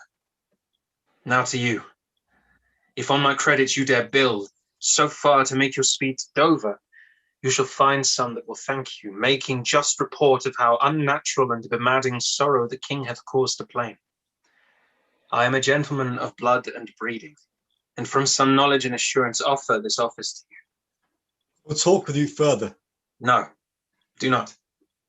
For confirmation that I am much more than my outfall, open this purse and take what it contains. If you shall see Cordelia, as fear not, but you shall, show her this ring, and she will tell you who your fellow is that you yet do not know. Fie on this storm. I will go and seek the king. Give me your hand. Have you no more to say? Few words, but to effect more than all yet. That when we have found the king, in which your pain that way are this, he that first lights on him holler the other.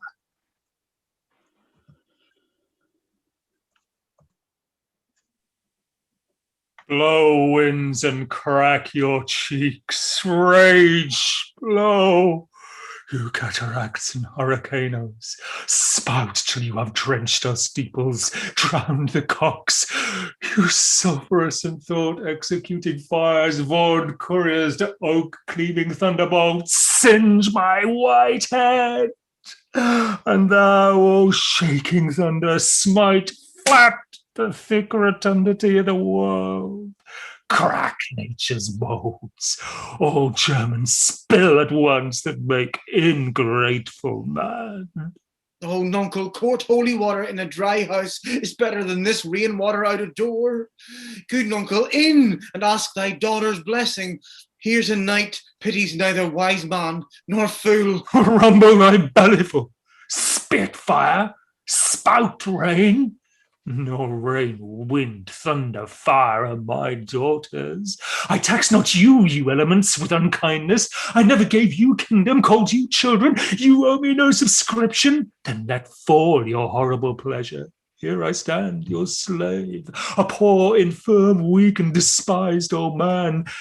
But yet I call you servile ministers that have with two pernicious daughters joined your high-engendered battles against a head so old and white as this.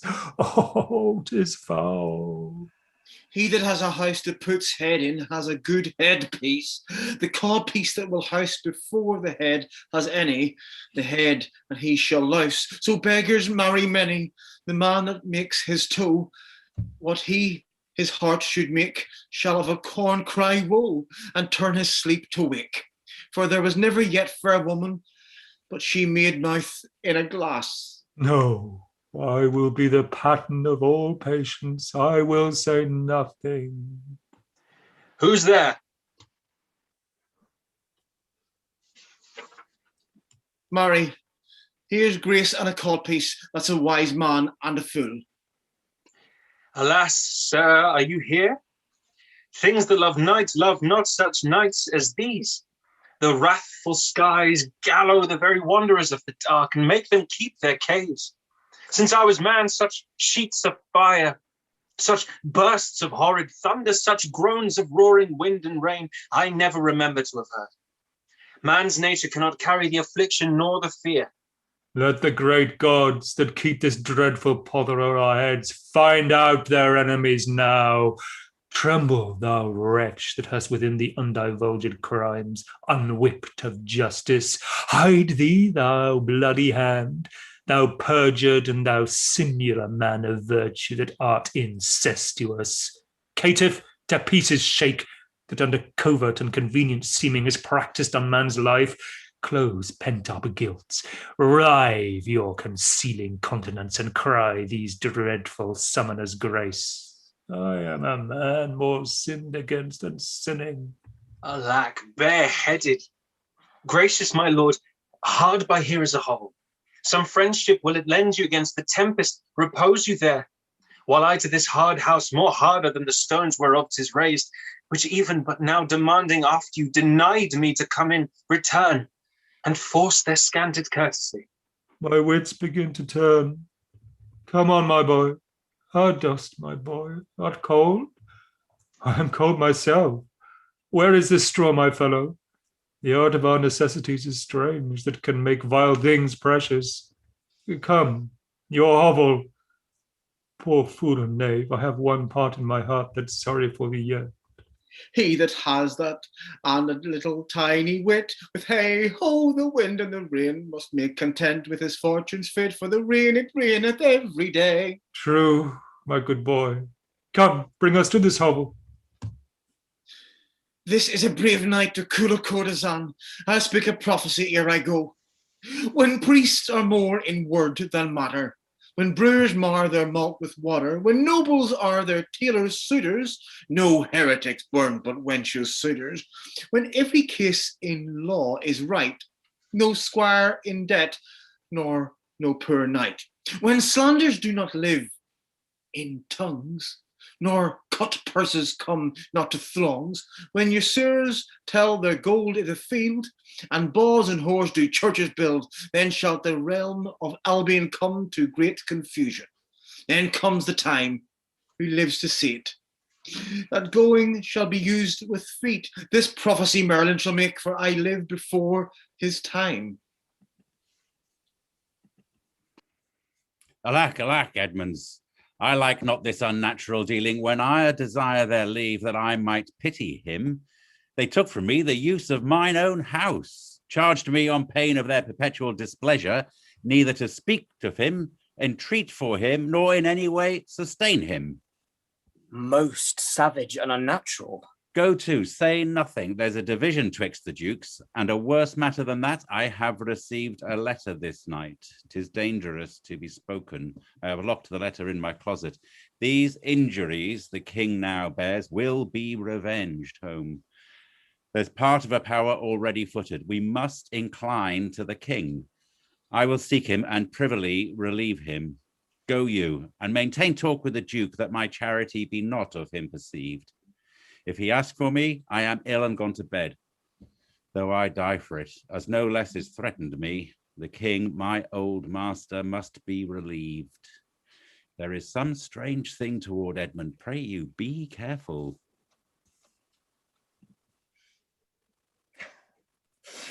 This courtesy, forbid thee, shall the duke instantly know. And of that letter too. This seems a fair deserving, and must draw me that which my father loses, no less than all. The younger rises when the old doth fall. Here is the place, my lord. Good my lord, enter. The tyranny of the open night's too rough for nature to endure. Let me alone. Good my lord, enter here. Wilt break my heart? I had rather break mine own. Good lord, enter. Thou think'st 'tis much that this contentious storm invades us to the skin, so 'tis to thee. But where the greater malady is fixed, the lesser is scarce felt. Thou hast shun a bear, but if thy flight lay toward the raging sea, thou shouldst meet the bear in the mouth. When the mind's free, the body's delicate. The tempest in my mind doth from my senses take all feeling else save what beats there. Filial ingratitude. Is it not as this mouth should tear this hand for lifting food to it? But I will punish home. No, I will weep no more. It's such a night to shut me out. Oh, God, I will endure in such a night as this. Oh, Reagan, God, your kind old father whose frank heart gave all. Oh, that way madness lies. Let me shun that. No more of that. Good my lord, enter here. Prithee, go in thyself, seek thine own ease. This tempest will not give me leave to ponder on things would hurt me more. But I'll go in. In, boy, go first. You houseless poverty. Nay, get thee in, I pray, and then I'll sleep. Poor naked wretches, wheresoe'er you are, that bide the pelting of this pitiless storm, how shall your houseless heads and unfed sides, your looped and windowed raggedness, defend you from seasons such as these? Oh, I have taken too little care of this. Take physic, Pom. Expose thyself to feel what wretches feel, that thou mayst shake the superflux to them and show the heavens more just. Fathom and half! Fathom and half! Poor Tom! I'm not in here, nuncle. Here's a spirit. Help me, help me. Give me thy hand. Who's there? A spirit, a spirit. He says his name's poor Tom. What art thou that dost grumble there in the straw? Come forth. Away! The foul fiend follows me. Through the sharp hawthorn blows the cold wind. Go to thy cold bed and warm thee. Hast thou given all to thy 2 daughters? And art thou come to this? Who gives anything to poor Tom, whom the foul fiend hath led through fire and through flame and through ford and whirlpool, o'er bog and quagmire, that hath laid knives under his pillows and halters in his pew, set ratsbane by his porridge, made firm proud of heart, to ride on a bay trotting horse over 4-inched bridges, to course his own shadow for a traitor? Bless thy 5 wits, Tom's a cold. Oh, bless thee from whirlwinds, star blasting and taking. Do poor Tom some charity, whom the foul fiend vexes. Oh, there could I have him now. Oh, and there, and there, and there again. What? Have his daughters brought him to this pass? Couldst thou save nothing? Didst thou give them all? Nay, he reserved a blanket, else we had all been shamed. Now all the plagues that in the pendulous air hang fated o'er men's faults light on thy daughters. He hath no daughters, sir. Death, traitor! Nothing could have subdued nature to such a lowness but his unkind daughters. Is it the fashion that discarded fathers should have thus little mercy on their flesh? Judicious punishment. 'Twas this flesh begot those pelican daughters. Pillicock sat on Pillicock Hill. Alloo, alloo, alloo, alloo. This cold night will turn us all to fools and madmen. Take heed of the foul fiend. Obey thy parents. Keep thy word justly. Swear not. Commit not with man's sworn spouse. Set not thy sweet heart on proud array. Oh, Tom's a cold. What hast thou been? A serving man, proud in heart and mind, that curled my hair, wore gloves in my cap, served the lust of my mistress's heart, and did the act of darkness with her, swore as many oaths as I spake words, and broke them in the sweet face of heaven. One that slept in the contriving of lust, and waked to do it. Wine loved I deeply, dice dear, paramored the Turk. Pulse of heart, light of ear, bloody of hand, hog in sloth, fox in stealth, wolf in greediness, dog in madness, lion in prey. Let not the creaking of shoes, nor the rustling of silks betray thy poor heart to woman. Keep thy foot out of brothels, thy hand out of brackets, thy pen from lenders' books, and defy the foul fiend. Oh, still through the hawthorn blows the cold wind, says, Nonny. Dolphin, my boy, Cessa, let him trot by. Why, thou wert better in thy grave than to answer with thy uncovered body this extremity of the skies. Is man no more than this? Consider him well, thou owest the worm no silk, the beast no hide, the sheep no wool, the cat no perfume. Here's three in us as sophisticated, thou art the thing itself. Unaccommodated man is no more but such a poor, bare, forked animal as thou art. Off, you lendings.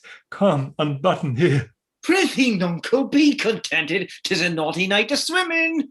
Thy little fire in a wild field were, like an old lecher's heart, a small spark, all the rest on's body cold.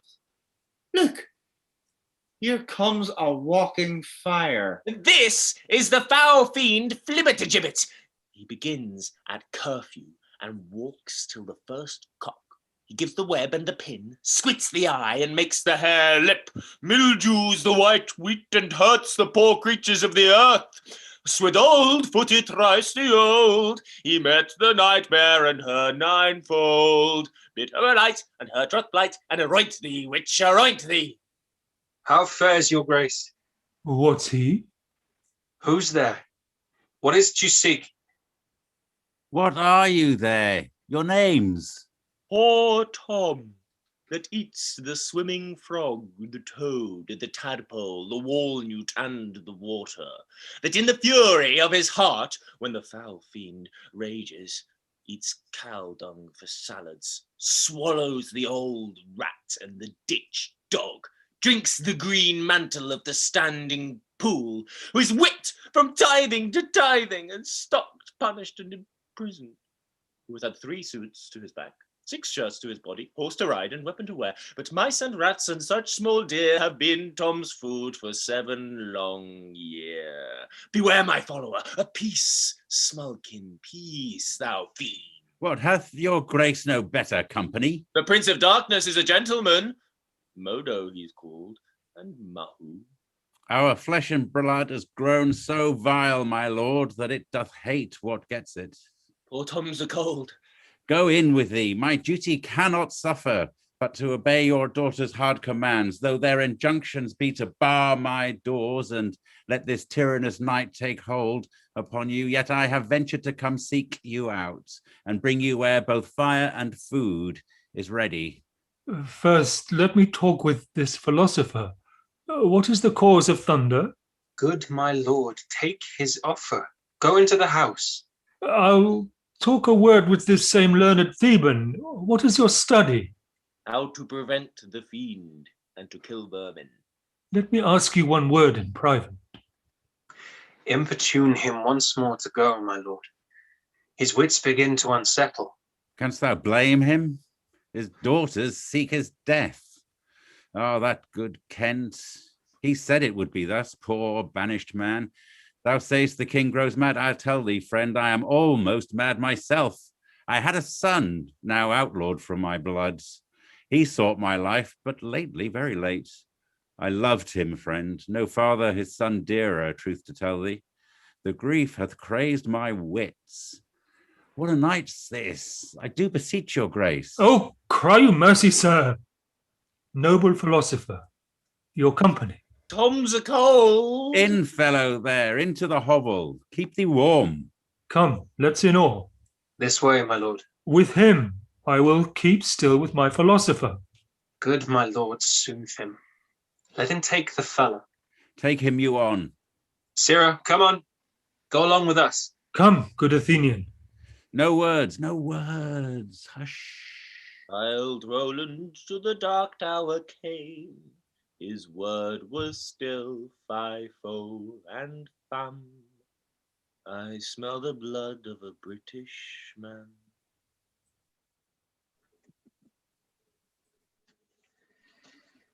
Have my revenge ere I depart his house.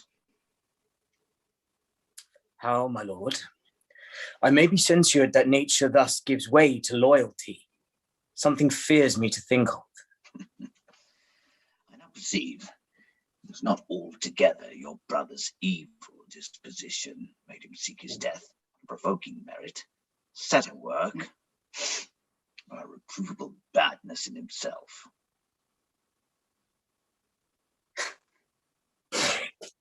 How malicious is my fortune that I must repent to be just. This is the letter that he spoke of, which approves him an intelligent party to the advantages of France. Oh, heavens, that this treason were not, or not I, the detector. Go with me to the Duchess. If the matter of this paper be certain, you have mighty business in hand. True or false, it hath made thee Earl of Gloucester. Seek out where thy father is, that he may be ready for our apprehension. If I find him comforting the king, it will stuff his suspicion more fully. I will preserve in my course of loyalty, though the conflict be more sore between that and my blood. I would lay trust upon thee. Thou shalt find a dearer father in my love.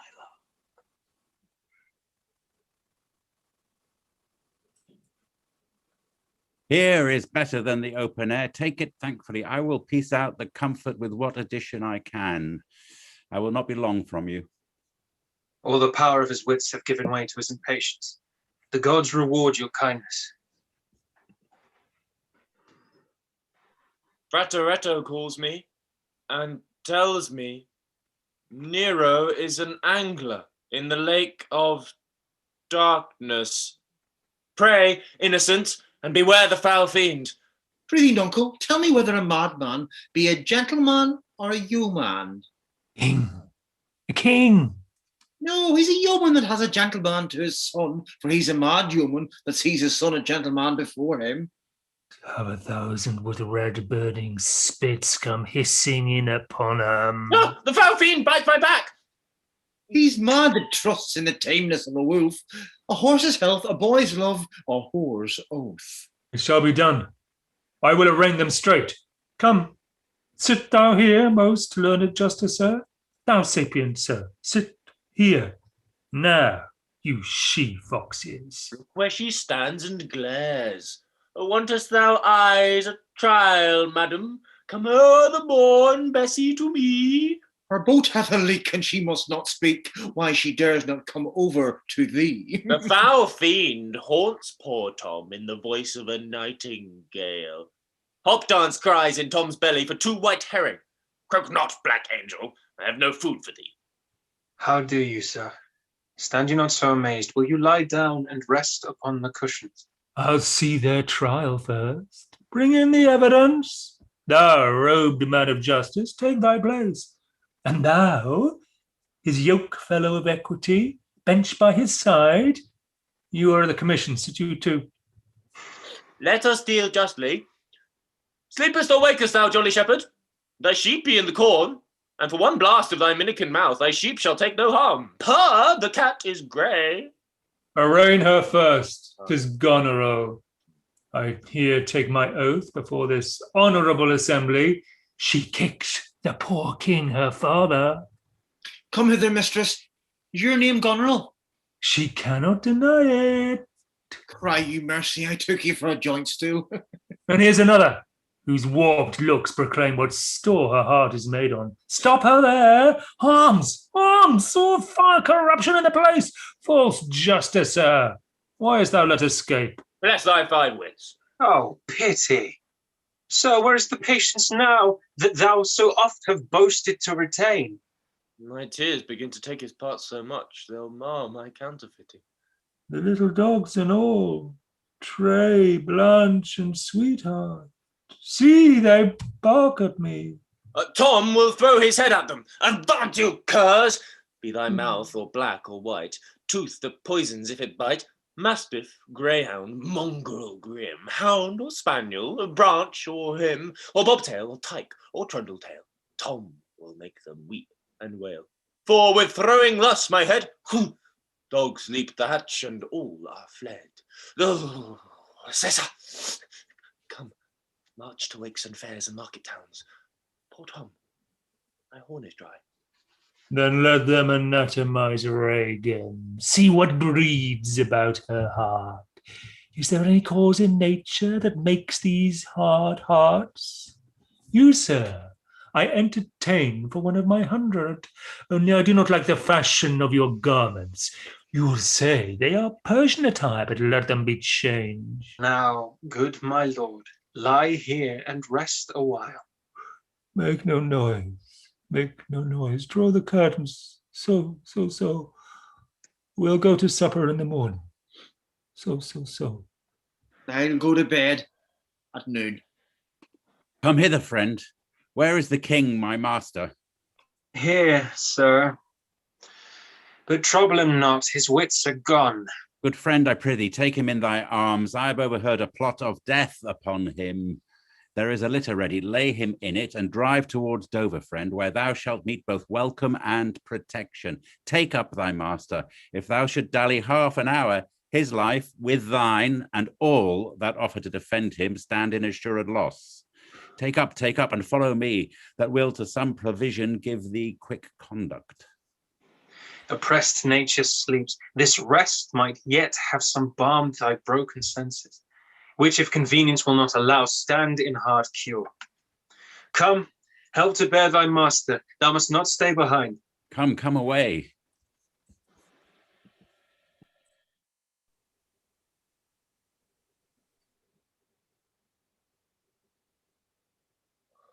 When we, our betters, see bearing our woes, we scarcely think our miseries foes.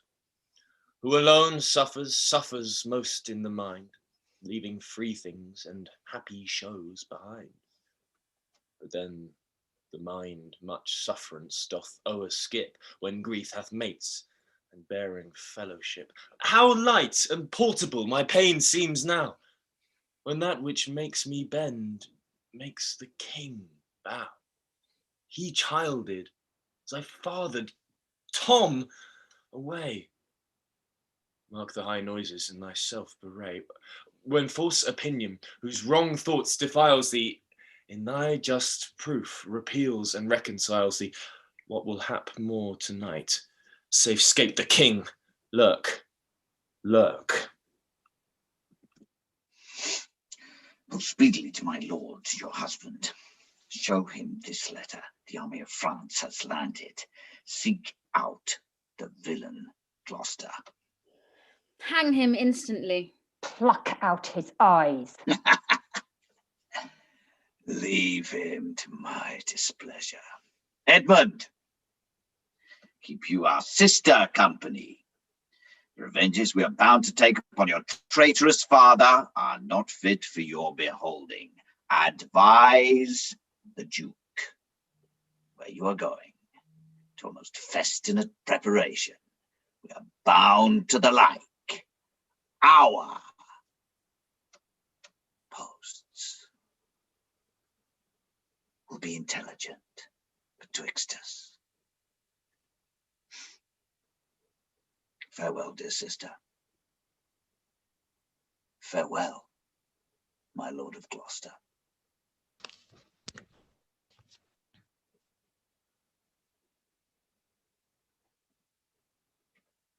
How now? Where's the king?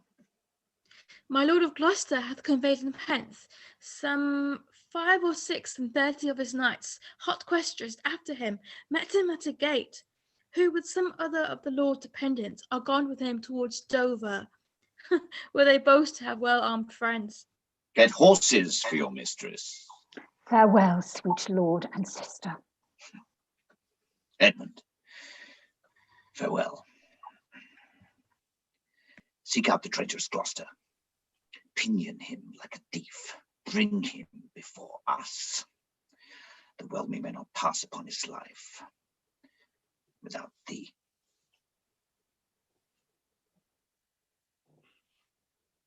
Form of justice, yet our power shall do a courtesy to our wrath, which men may blame, but cannot control.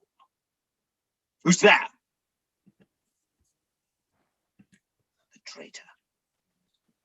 Grateful fox 'tis he.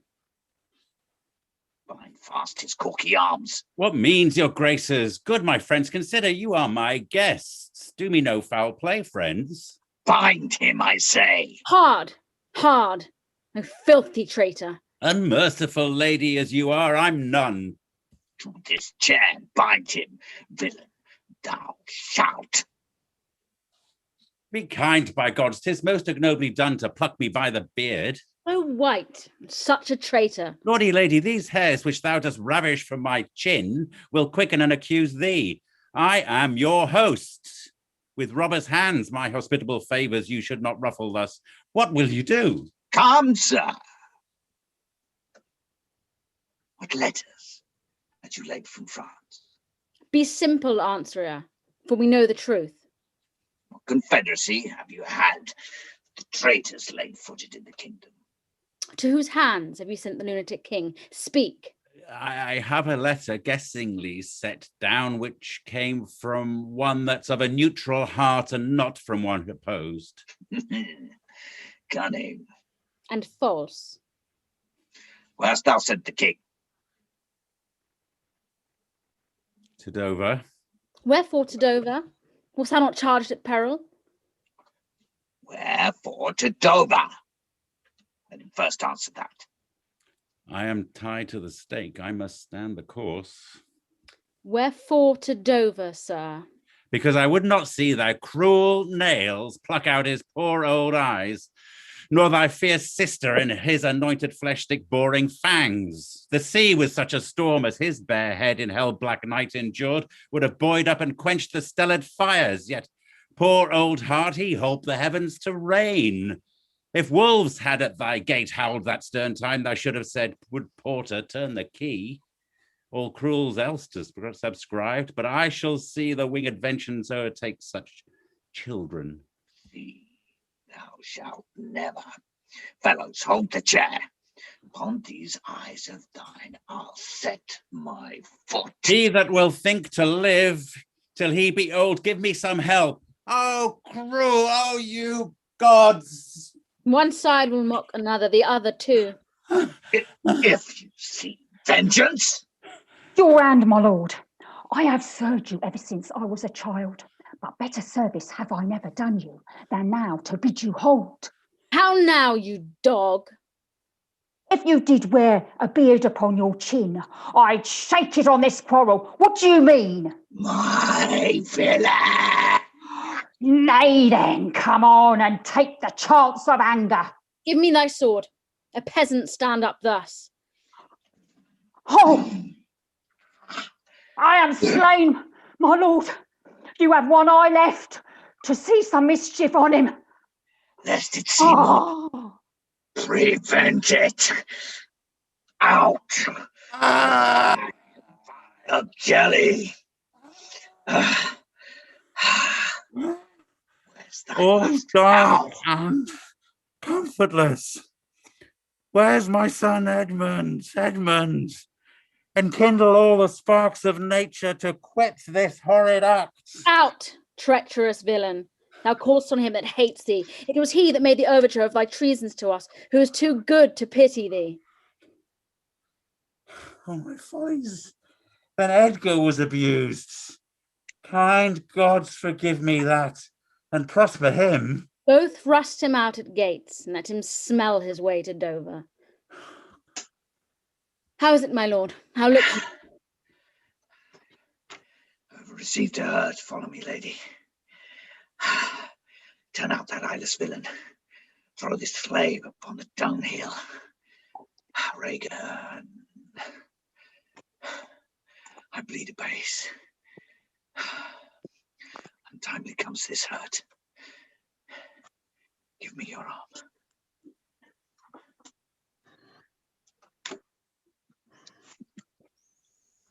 Yet better thus, and known to be contemned, than still contemned and flattered. To be worst, the lowest and most dejected thing of fortune stands still in esperance, lives not in fear. The lamentable change is from the best. The worst returns to laughter. Welcome then, thou unsubstantial air that I embrace. The wretch that thou hast blown unto the worst owes nothing to thy blasts. But who comes here? My father, poorly led. World, oh world, but that thy strange mutations make us hate thee.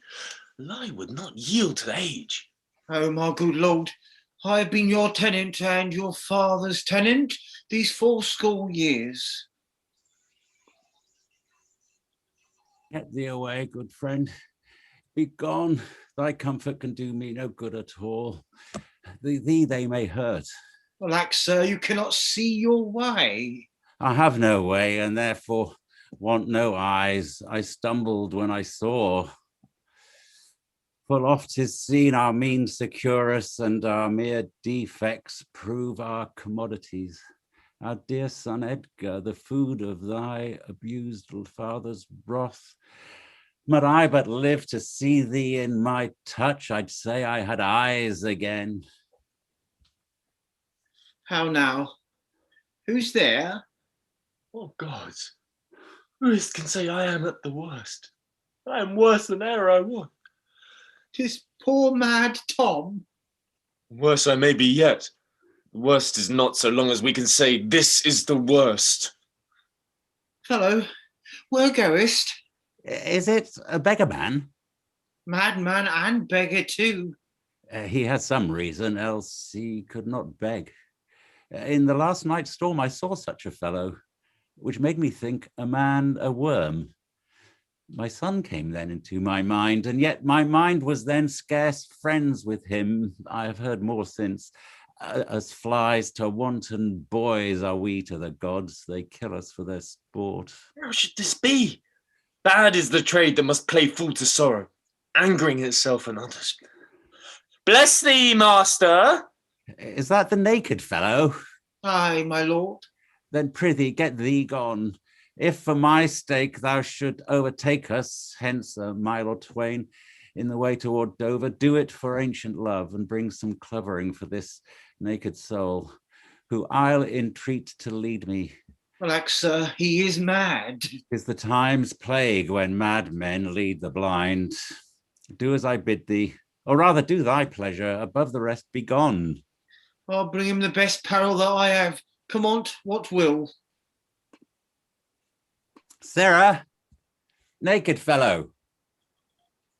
Poor Tom's a cold. I cannot daub it further.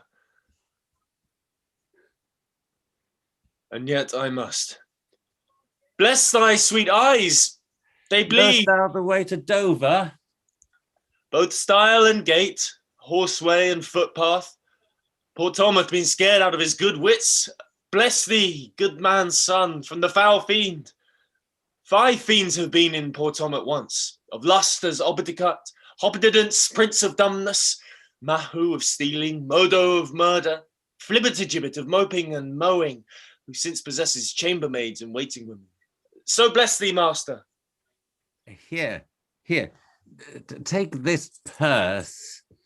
Thou whom the heaven's plagues have humbled to all strokes, that I am wretched makes thee the happier. Heavens deal so still, let the superfluous and lust-dieted man that slaves your ordinance, that will not see because he doth not feel your power quickly. So distribution should undo excess, and each man have enough. Dost thou know, Dover? Aye, master. There is a cliff whose high and bending head looks fearfully in the confined deep. Bring me but to the very brim of it, and I'll repair thy misery thou dost bear with something rich about me. From that place I shall need no leading. Give me thy arm. Poor Tom shall lead thee.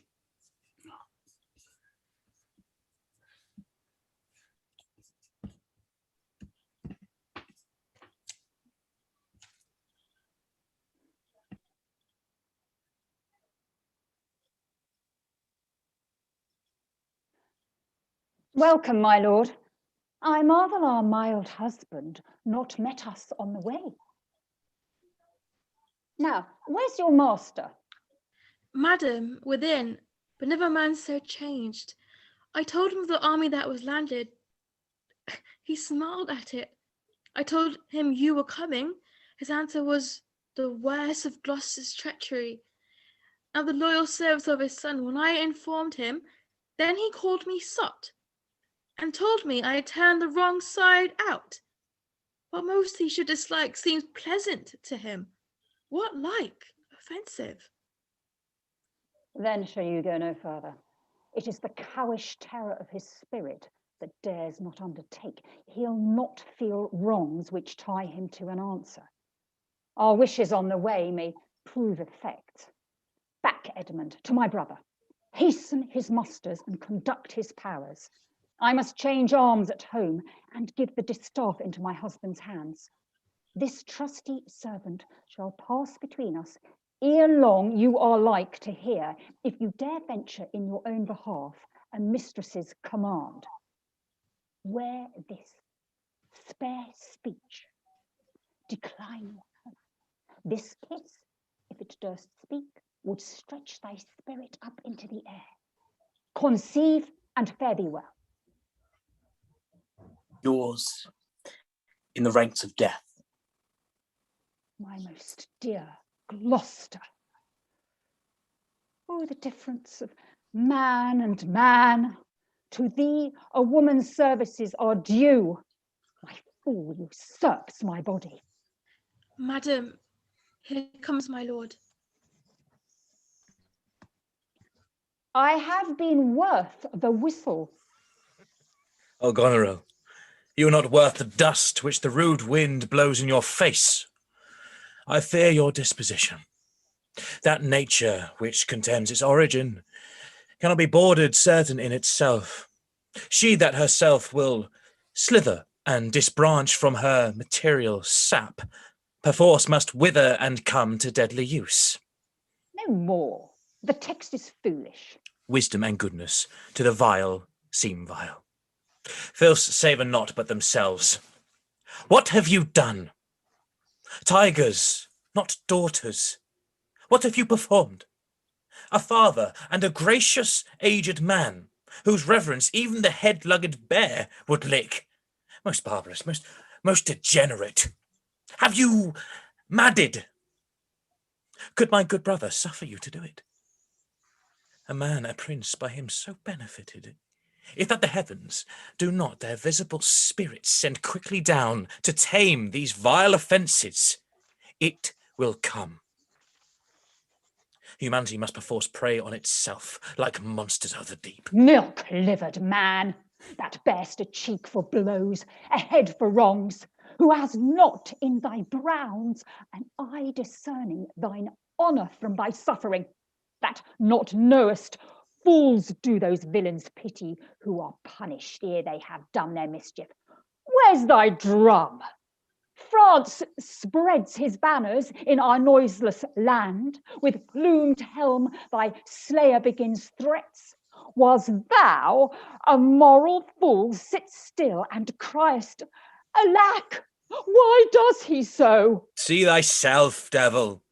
Proper deformity seems not in the fiend so horrid as in woman.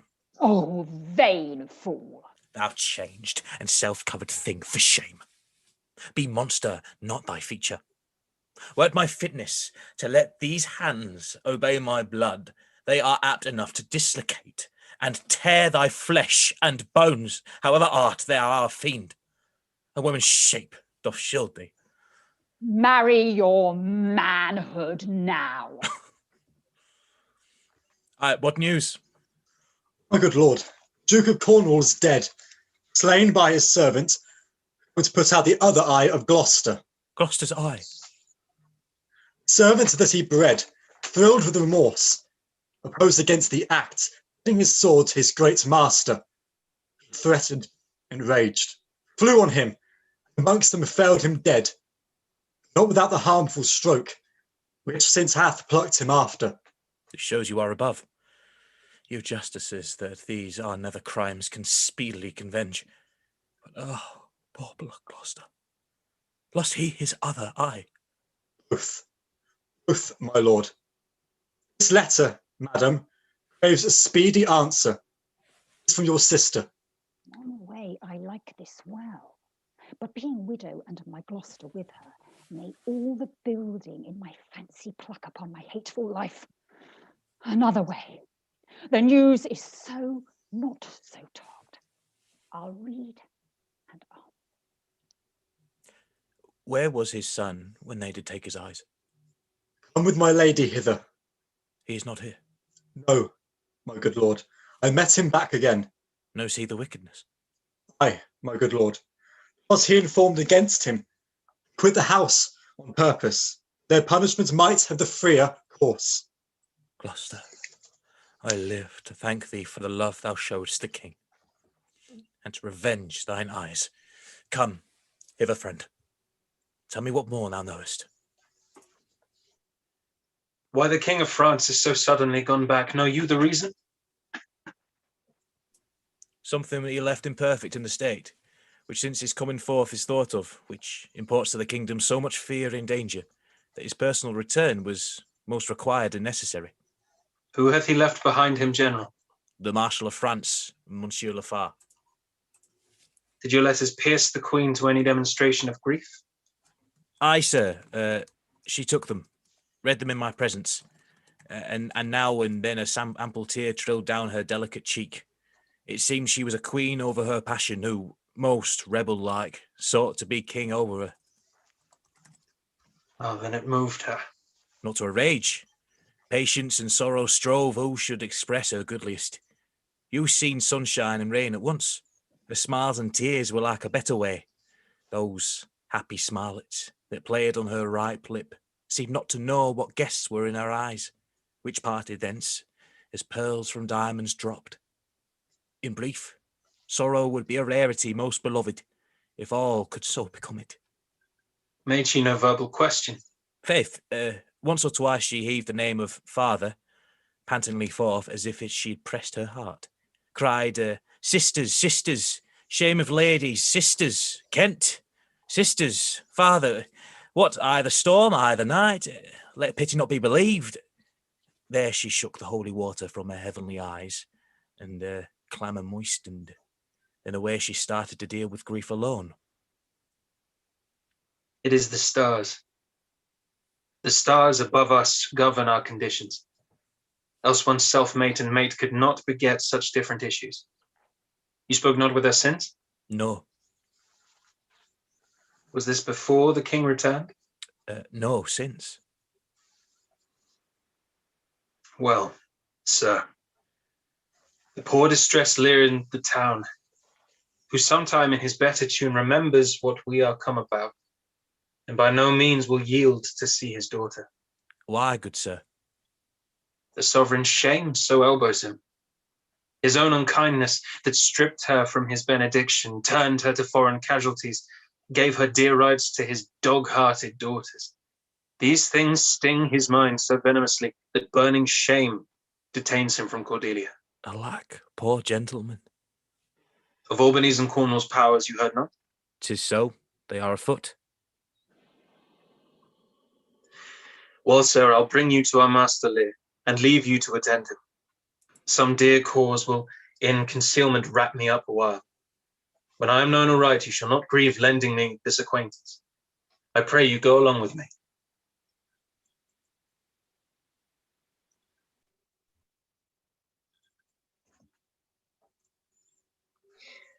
Alack, 'tis he. Why, he was met even now as mad as the vexed sea, singing aloud, crowned with rank fumiter and furrow weeds, with burdocks, hemlock, nettles, cuckoo flowers, darnel, and all the idle weeds that grow in unsustaining corn. A century send forth, search every acre in the high-grown field, and bring him to our eye. What can man's wisdom in the restoring his bereaved sense? He that helps him take all my outward naught worth. It is means, madam. A foster nurse of nature is repose, which he lacks to provoke in him. Many simples operative, whose power will close the eye of anguish. All blessed secrets, all you unpublished virtues of the earth, spring with my tears. Be aidant and remediate in the good man's distress. Seek for him, lest his ungoverned rage dissolve the life that wants the means to lead it. Muse, madam, British powers are marching hitherward. 'Tis known before. Our preparation stands in expectation of them. Oh, dear father, it is thy business that I go about. Therefore, great France, my morning and important deed. No blown ambition doth our arms incite, but love, dear love, and our aged father's right. Soon may I hear, see him. What are my brother's powers set forth? Aye, madam. Himself in person there. Madam, with much ado, your sister is a better soldier. Lord Edmund spake not with your lord at home. No, madam. What might import my sister's letter to him? I know not, lady. Faith, he has posted hence on serious matter. It was great ignorance, Gloucester's eyes being out to let him live. Where he arrives, he moves all hearts against us. Edmund, I think, is gone, in pity of his misery, to dispatch his knighted life, moreover to descry the strength of the enemy. I must needs after him, madam, with my letter. Our troops set forth tomorrow. Stay with us. The ways are dangerous. I may not, madam. My lady charged me my duty in this business. Why should she write to Edmund? Might not you transport her purposes by word? Belike something I know not what. I love thee much. Let me unseal the letter. Madam, I had rather... I know your lady does not love her husband, I am sure of that. And at her late being here, she gave strange alades and most speaking looks to noble Edmund. I know you are of her bosom.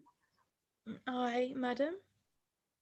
I speak in understanding you are, I know it, therefore I do advise you. Take this note.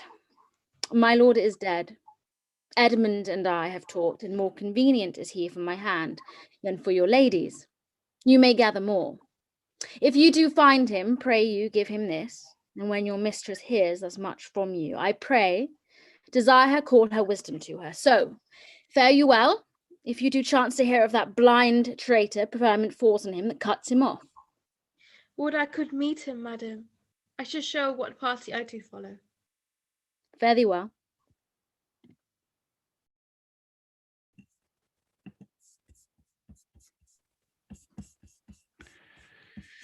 When shall we come to the top of that same hill? You do climb up it now. Look how we labour. Methinks the ground is even. Horrible steep. Hark, do you hear the sea? No, truly. Why then your other senses grow imperfect by your eyes' anguish. So may it be indeed. Methinks thy voice is altered. Thou speaks in better phrase and matter than thou didst. You're much deceived. In nothing am I changed but in my garments. Methinks you're better spoken. Come on, sir. Here's the place. Stand still. How fearful and dizzy 'tis to cast one's eyes so low. The crows and choughs that wing the midway air show scarce so gross as beetles. Halfway down hangs one that gathers samphire, a dreadful trade. Methinks he seems no bigger than his head. The fishermen that walk upon the beach appear like mice, and yon tall anchoring bark diminished to her cock a boy, almost too small for sight. The murmuring surge, that on the unnumbered idle pebbles chafes, cannot be heard so high. I'll look no more, lest my brain turn and the deficient sight topple down headlong. Set me where you stand. Give me your hand. You are now within a foot of the extreme verge.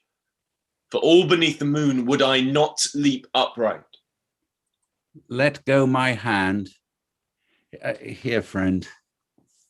Here's another purse. In it a jewel well worth a poor man's taking. Fairies and gods prosper it with thee. Go farther off. Bid me farewell. Let me hear thee going. Now farewell you, good sir. With all my heart.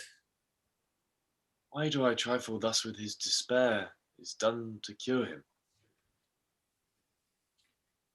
O you mighty gods, this world I do renounce, and in your sights shake patiently my great affliction off.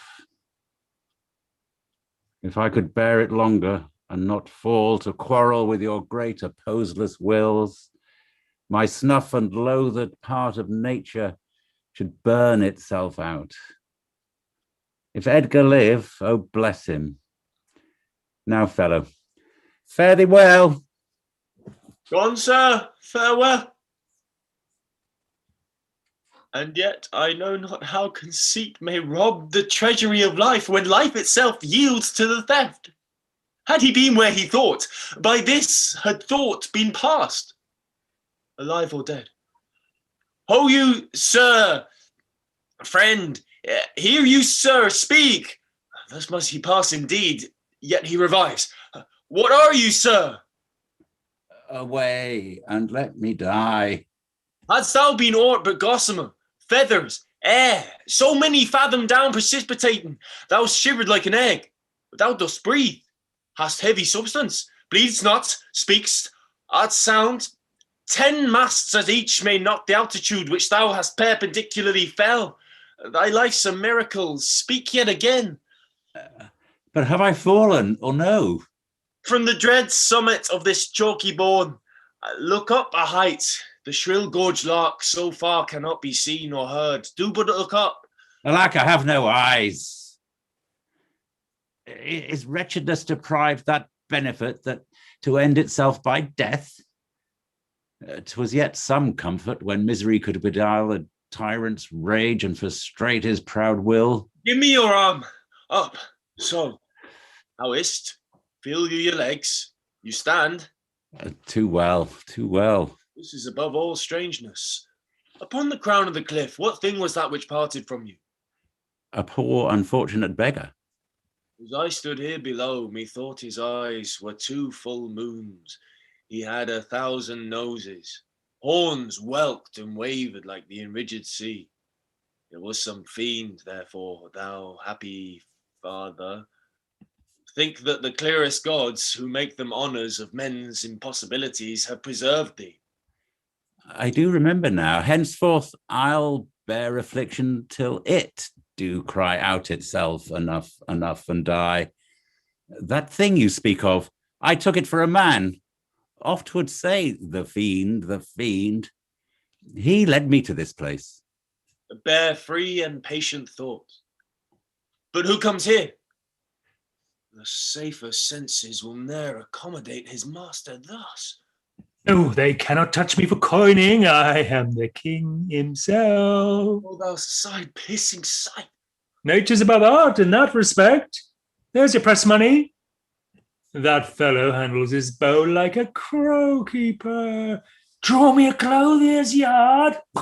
Look, look, a mouse. Peace, peace. Oh, this piece of toasted cheese will do it. There's my gauntlet. I'll prove it on a giant. Bring up the barn bells. Oh, well flown, bird. Hit the clout. Hit the clout. Shoo. Give the word. Sweet Marjoram. Pass. I know that voice. Goneril with a white beard. They flattered me like a dog and told me I had white hairs in my beard, and the black ones were there to say aye and no to everything that I said. Aye and no, too, was no good divinity. When the rain came to wet me once in the wind to make me chatter, when the thunder would not peace at my bidding, there I found him, there I smelt him out. Go to, they are not men of their words. They told me I was everything. It is a lie. I am not ague-proof. The trick of that voice I do well remember. Is not the king? Aye, every inch a king. When I do stare, see how the subject quakes. I pardon that man's life. What was thy cause? Adultery? Ah, thou shalt not die. Die for adultery? No, the wren goes to it, and the small gilded fly does a lecture in my sight. Let copulation thrive. For Gloucester's bastard son was kinder to his father than my daughters got between the lawful sheets. To it, luxury pell-mell, for I lack soldiers. Behold, yon simpering dame, whose face between her forks presages snow, that minces virtue, and does shake the head to hear of pleasure's name. The fichu, nor the soiled horse goes to it with a more riotous appetite. Down from the waist, they are centaurs. There are women all above, but to the girdle, to the gods inherit. Beneath is all the fiends. There's hell, there's darkness, there's the sulphurous pit, burning, scalding, stench, consumption. Fie, pa, pa. Huh. Give me an ounce of civet, good apothecary, to sweeten my imagination. There's money for thee. Oh, let me kiss that hand. Oh, let me wipe it first. It smells of mortality. A ruined piece of nature. This great world shall so wear out to naught. Dost thou know me? I remember thine eyes well enough.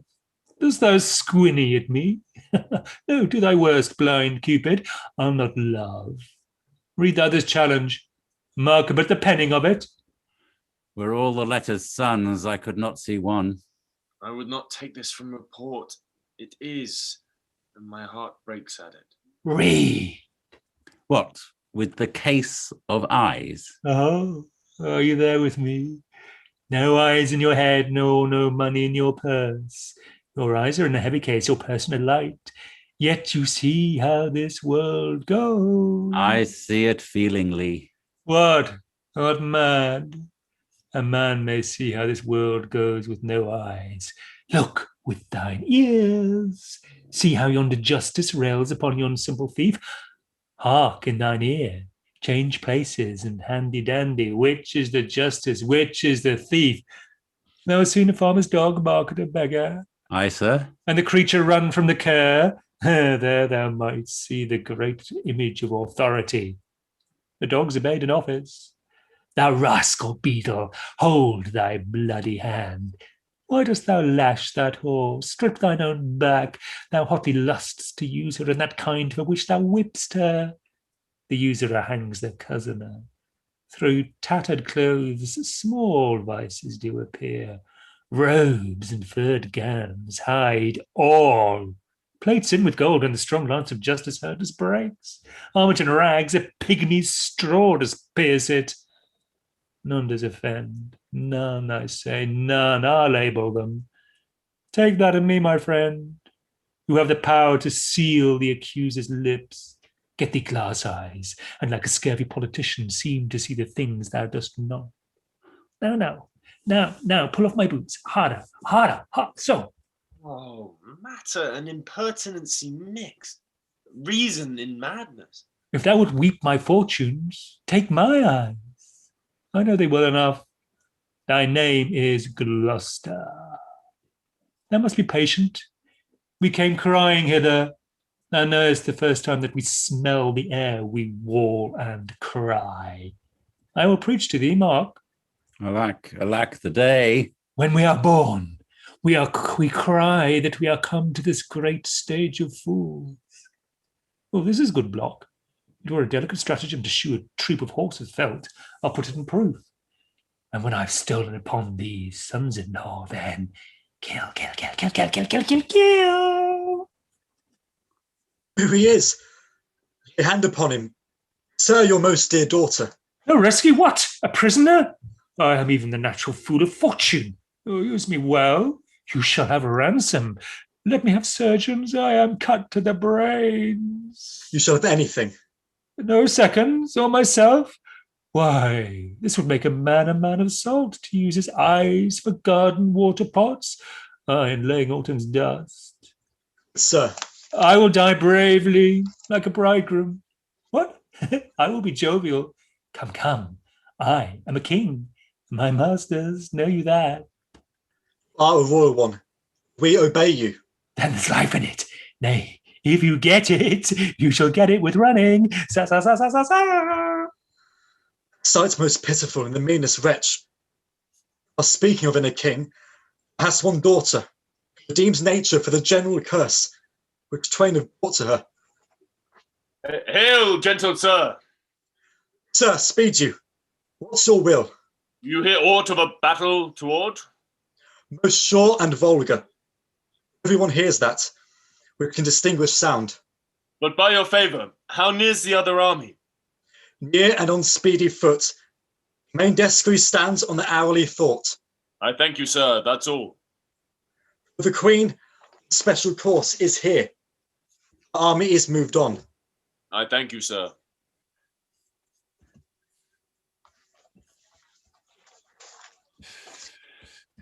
You ever gentle gods, take my breath from me.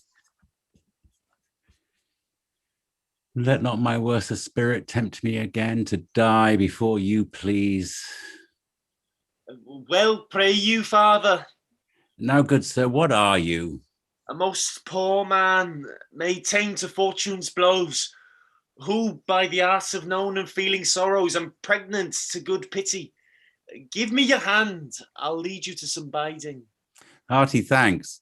The bounty and the benison of heaven to boot, and boot. I proclaim prize, most happy. The eyeless head of thine was first frame flesh to raise my fortunes. Thou, old unhappy traitor, briefly thyself remember. The sword is out, thou must destroy thee. Now let thy friendly hand put strength enough to it.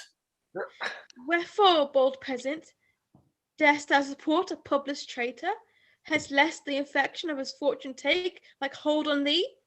Let go his arm. I'll not let go, sir, without further occasion. Let go, slave, or thou diest.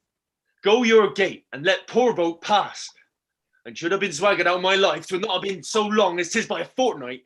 Nay, come not near the old man. Keep out, Javoria, or else try whether your cossard or my ballow be the order. I'll be pain with you. Out, dunghill! I'll pick your teeth, sir. Come, no matter where you find. Slave, thou hast slain me. Villain, take my purse, if ever thou wilt thrive. Bury my body, and give the letters which thou find'st about me to the Earl of Gloucester. Seek him out upon the British party. Oh, untimely death. I know thee well, a serviceable villain, as duteous to the vices of thy mistress as badness would desire. What, is he dead? Sit you down, father, rest you. Let's see these pockets. The letters that he speaks of may be my friends. He's dead. I'm only sorry he had no other deathsman.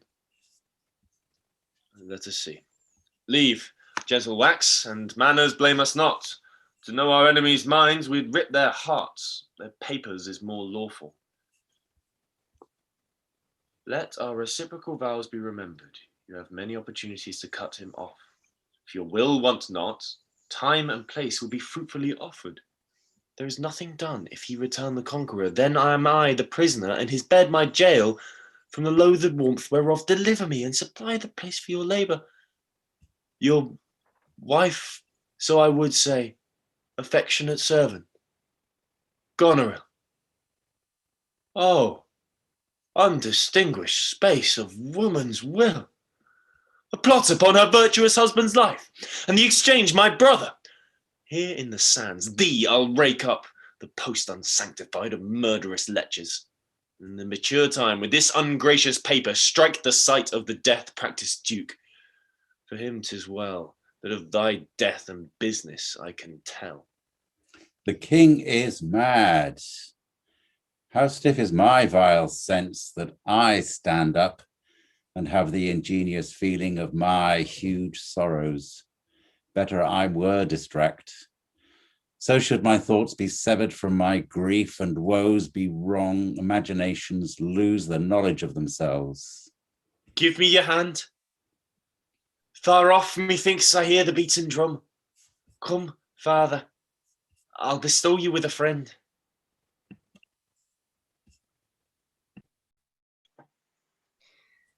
O thou good Kent, how shall I live and work to match thy goodness?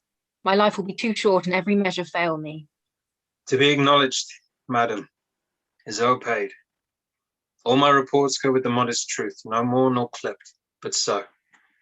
Be better suited. These weeds are memories of those worser hours. I prithee put them off. Pardon me, dear madam. Yet to be known shortens my made intent. My boon I make it that you know me not till time and I think meet. Then be it so, my good lord. How does the king?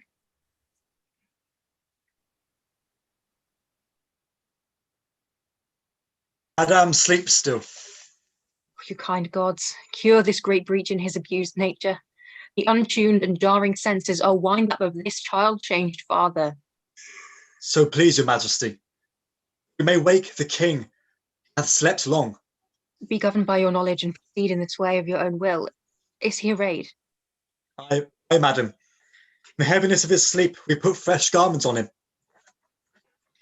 Be by good, madam. We do awake him, I doubt not, of his temperaments. Very well. Please you, draw near. Louder the music there. Dear father, restoration hang thy medicine on my lips, and let this kiss repair those violent harms that my two sisters have in thy reverence made. Kind and dear princess. You've not been there, father. These white flakes had challenged pity of them. Was this a face to be opposed against the warring winds? To stand against the deep dread bolted thunder, in the most terrible and nimble stroke of quick cross lightning? To watch poor Perdue with this thin helm? Mine enemy's dog, though he had bit me, should have stood that night against my fire, and wast thou fain, poor father, to hovel me with swine and rogues forlorn in short and musty straw? Alack, alack, 'tis wonder that thy life and wits at once are not concluded all. He wakes. Speak to him. Madame, do you? It's fittest. How does my royal lord? How fares your majesty? You do me wrong to take me out of the grave.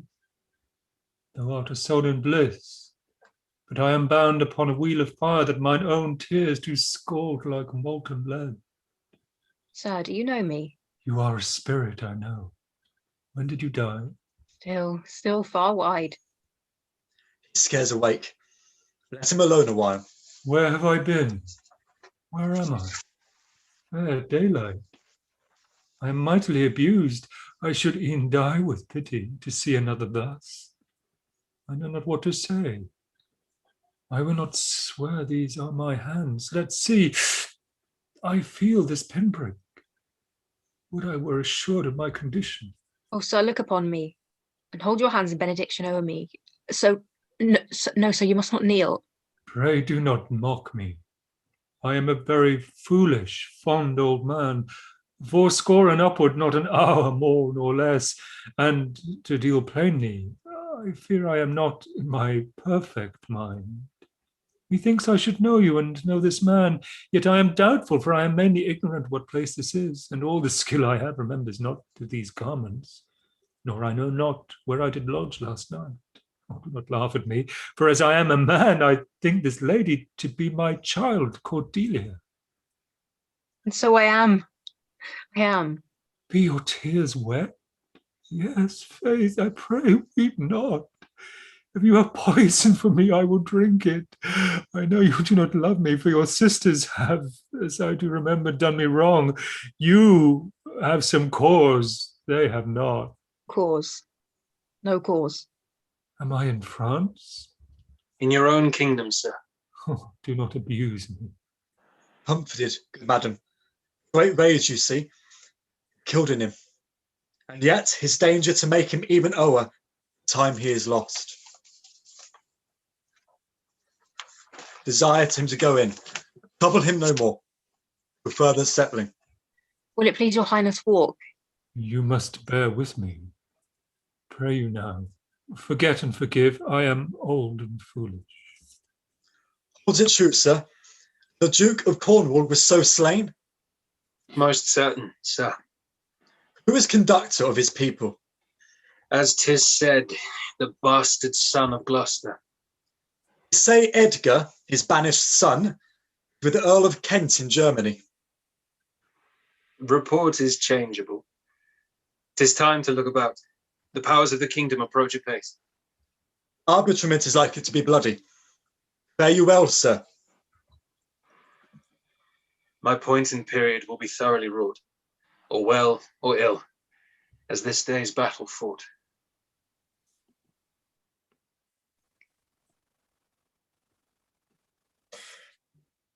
Know of the Duke if his last purpose hold, or whether since he has advised by aught to change the course. He's full of alteration and self-approving. Bring his constant pleasure. Our sister's man is certainly miscarried. 'Tis to be doubted, madam. Now, sweet lord, you know the goodness I intend upon you. Tell me, but truly, but then speak the truth. Do you not love my sister? In honoured love. But have you never found my brother's way to the forfended place? That thought abuses you. I am doubtful that you have been conjunct and bosomed with her, as far as we call hers. No. By my honour, madam. I never shall endure her. Dear my lord, be not familiar with her. Fear me not. She and the Duke her husband.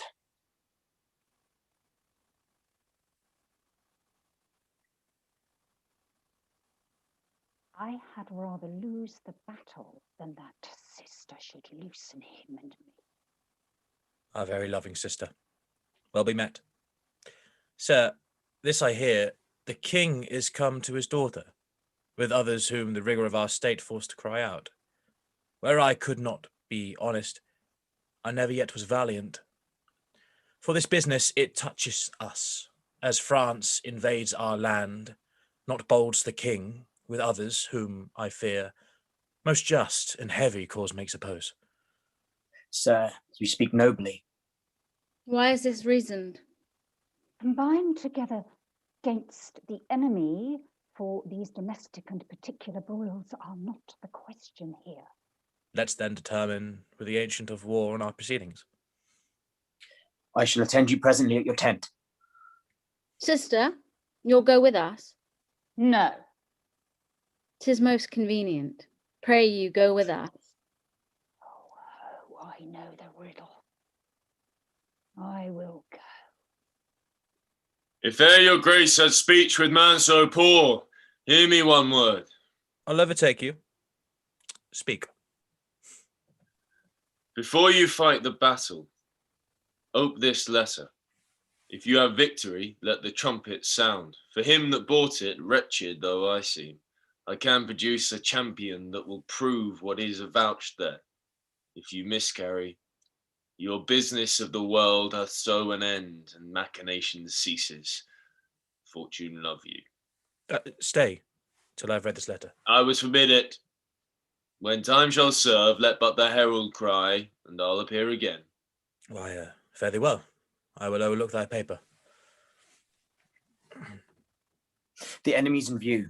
Draw up your powers. Here is the guess of thy true strength and forces by diligent discovery. But your haste is now urged on you. We will greet the time. To both these sisters have I sworn my love, each jealous of the other as the stung are of the adder. But which one of them shall I take? Both? One? Or neither? Neither can be enjoyed if both remain alive. To take the widow exasperates, makes mad her sister Goneril, and hardly shall I carry out my side, her husband being alive. Now then, we'll use his countenance for the battle, which, being done, let her who would be rid of him devise his speedy taking off. As for the mercy which he intends to Lear and to Cordelia, the battle done, and they within our power shall never see his pardon. For my state stands on me to defend, not to debate. Here, and Father, take the shadow of this tree. For your good host, pray the right may thrive. If ever I return to you again, I'll bring you comfort. Grace go with you, sir. Away, old man. Give me thy hand, away. King Lear hath lost. He and his daughter are taken. Give me thy hand, come on. No, father. Sir, a man may rot even here. What in ill thoughts again? Men must endure their going hence, even as they're coming hither. Ripeness is all. Come on. And that's true too.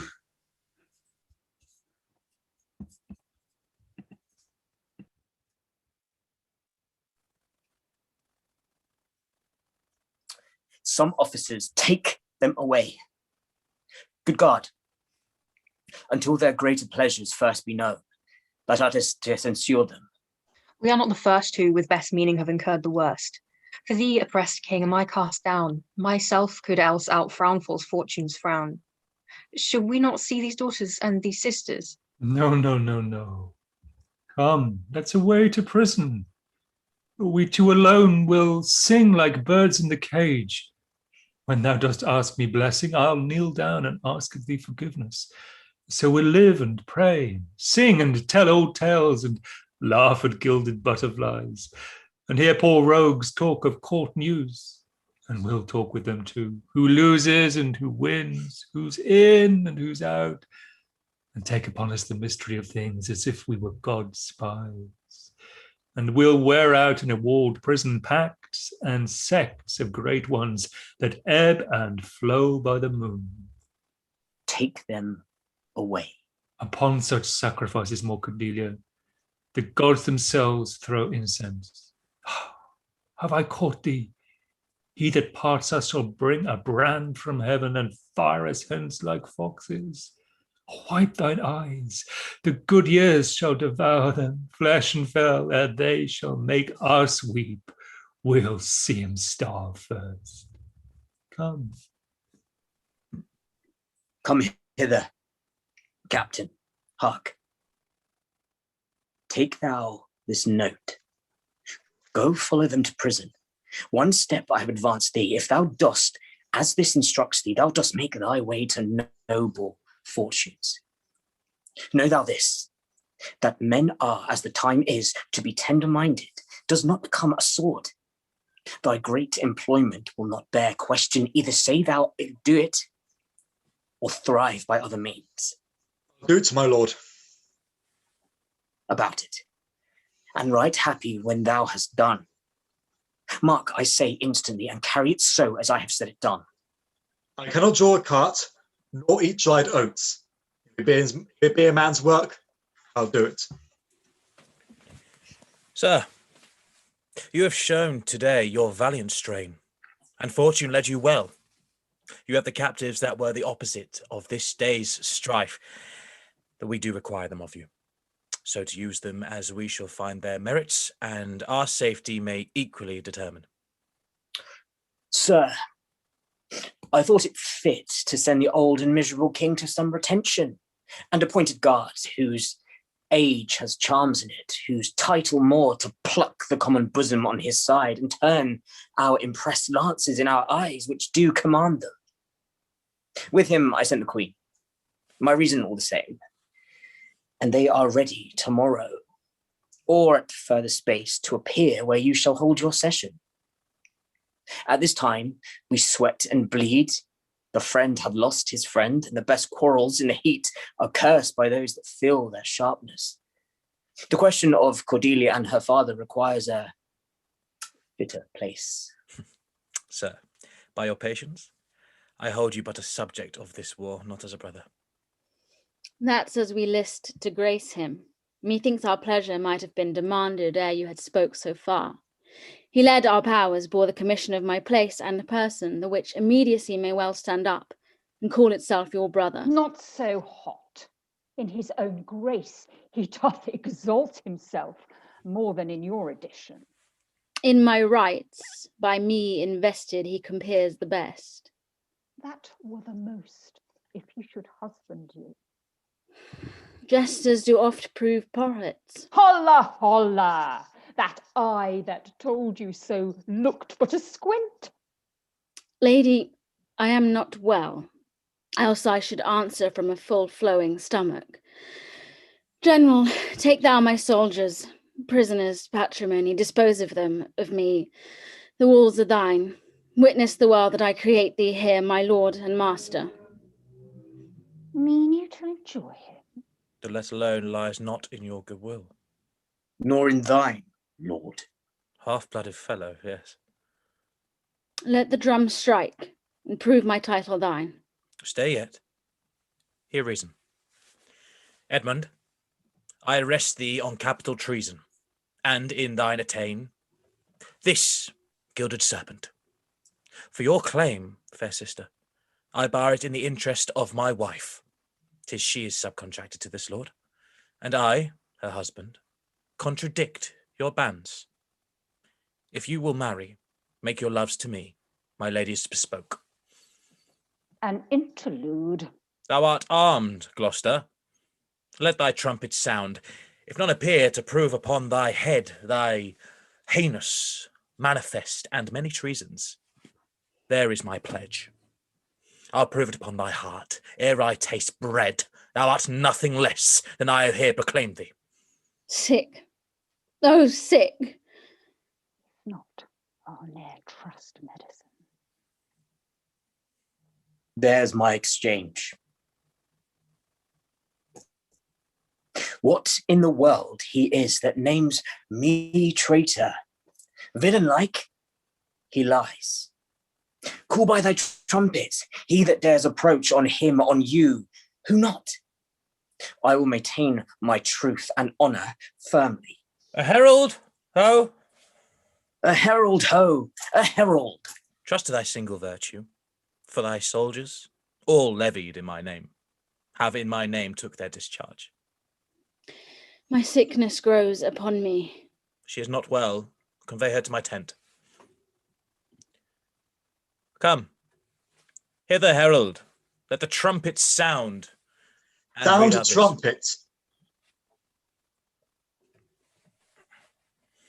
Any man of quality or degree within the list of the army will maintain upon Edmund, supposed Earl of Gloucester, that he is manifold traitor.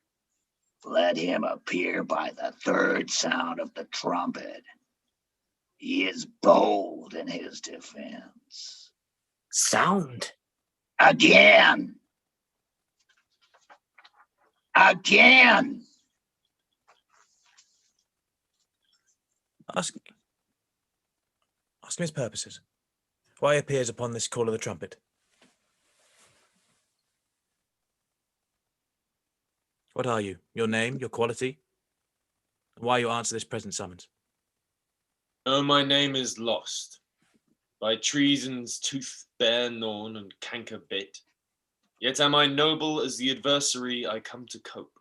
Which is that adversary? What's he that speaks for Edmund, Earl of Gloucester? Himself.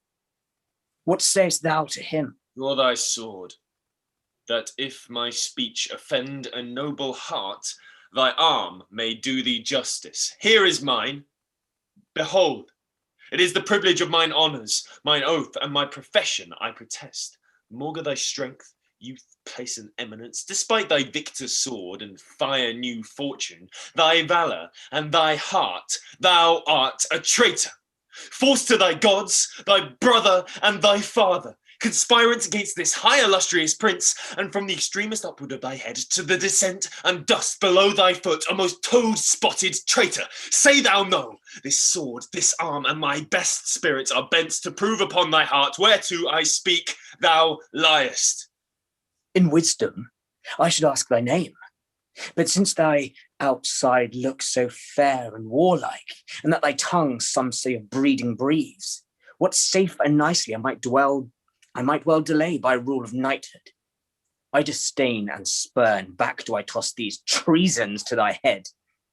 With the hell-hated lie overwhelm thy heart, which, for they yet glance by and scarcely bruise, this sword of mine shall give them instant way, where they shall rest forever. Trumpets, speak.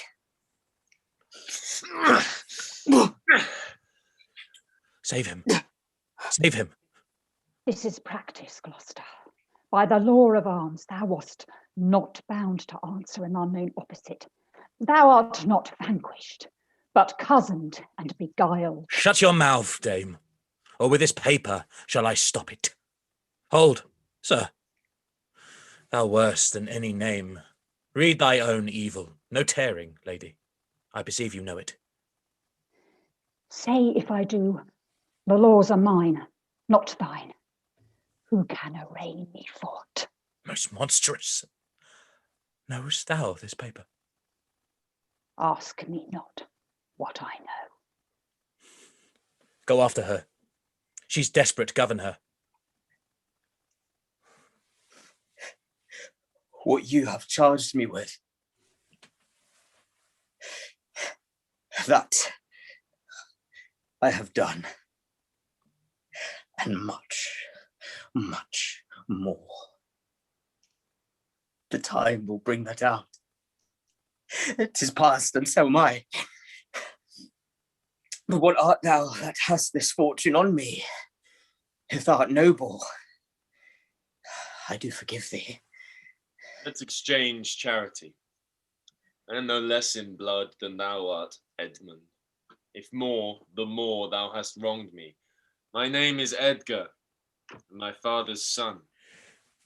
The gods are just, and of our pleasant vices make instruments to plague us. The dark and vicious place where thee he got cost him his eyes. Thou hast spoken right. 'Tis true, the wheel is come full circle. I am here. Methought thy very gait did prophesy a royal nobleness. I must embrace thee. Let sorrow split my heart, if ever I did hate thee or thy father. Worthy prince, I note. Where have you hid yourself? Where have you known the miseries of your father? By nursing them, my lord. List the brief tale. And when 'tis told, oh, that my heart would burst. The bloody proclamation to escape that followed me so near, oh, our life's sweetness, that we the pain of death would hourly die rather than die at once, taught me to shift into a madman's rags, to assume a semblance that very dogs disdained, and in this habit met I my father, with his bleeding rings, their precious stones new lost, became his guide, led him, begged for him, saved him from despair, never, oh, fault, revealed myself unto him until some half hour passed, when I was armed, not sure, though hoping of this good success. I asked him his blessing, and from first to last told him my pilgrimage. But his flawed heart, alack, too weak the conflict to support, twixt two extremes of passion, joy and grief, burst smilingly. This speech of yours have moved me, and shall perchance be good. Speak you on. You look as if you had something more to say. If there be more woeful, hold it in. For I am almost ready to dissolve, hearing this. This would have seemed a period to such as love, not sorrow, but another. To amplify too much would make much more, and top extremity. Whilst I was big in clamour, came there in a man, who having seen me in my worst estate, shunned by a bored society. But then, finding who 'twas that so endured, with his strong arms he fastened on my neck, and bellowed out as it burst heaven. Threw him on my father, told the most piteous tale of Lear and him that ever ear received, which in recounting his grief grew puissant, and the strings of life began to crack. Twice then the trumpet sounded, and there I left him tranced. But who was this? Kent, sir, the banished Kent, who in disguise followed his enemy king, and did him service improper for a slave. Help, oh help! What kind of help? Speak, man. What means that bloody knife? 'Tis hot, 'tis smokes. Came here from the heart. She's dead. Who? Dead? Speak, man. Your lady, sir. Your lady. Her sister. By her is poisoned. He hath confessed it. I was contracted to them both. All three now marry in an instant.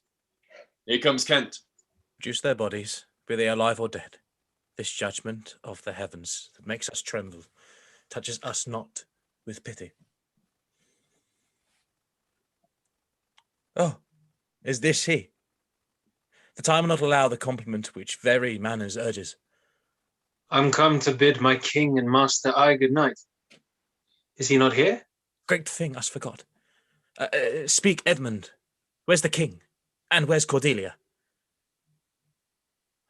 Seest thou this object, Kent?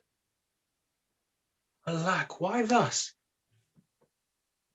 Yet Edmund was beloved. The one, the other poisoned for my sake, and after slew herself. Even so, cover their faces. I pant for life. Some good I mean to do despite of mine own nature. Quickly send, being brief to it, to the castle, for my writ is on the life of Lear and Cordelia. Nay, send them thine. Run. Run then, oh run! Who, my lord, who hath the office? Send thy token of reprieve. Well thought on. Take my sword. Give it to the captain. Haste thee, for thy life. He hath commission from thy wife and me to hang Cordelia in the prison, and to lay the blame upon her own despair that she fordid herself. The God's defender. Bear him hence a while.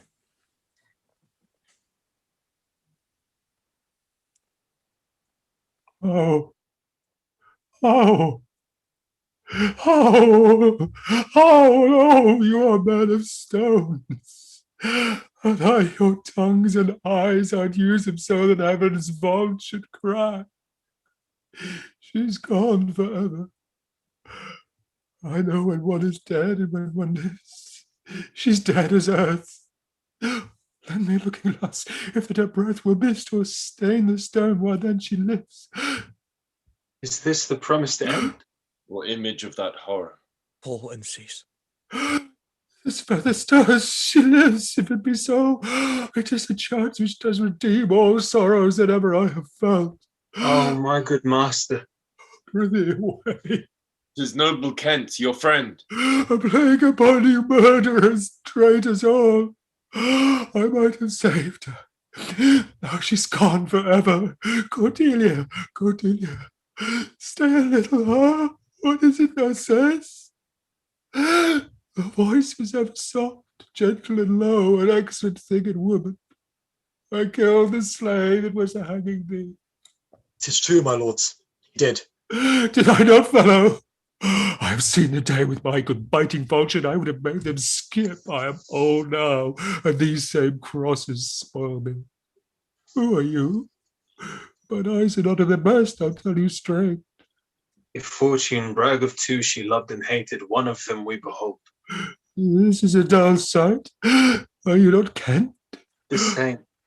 Your servant Kent. Where is your servant Kynes? He's a good fellow, I can tell you that.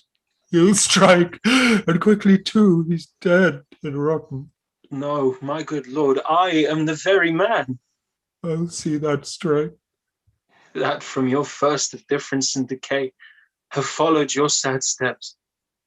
You are welcome hither. No, nor no manners.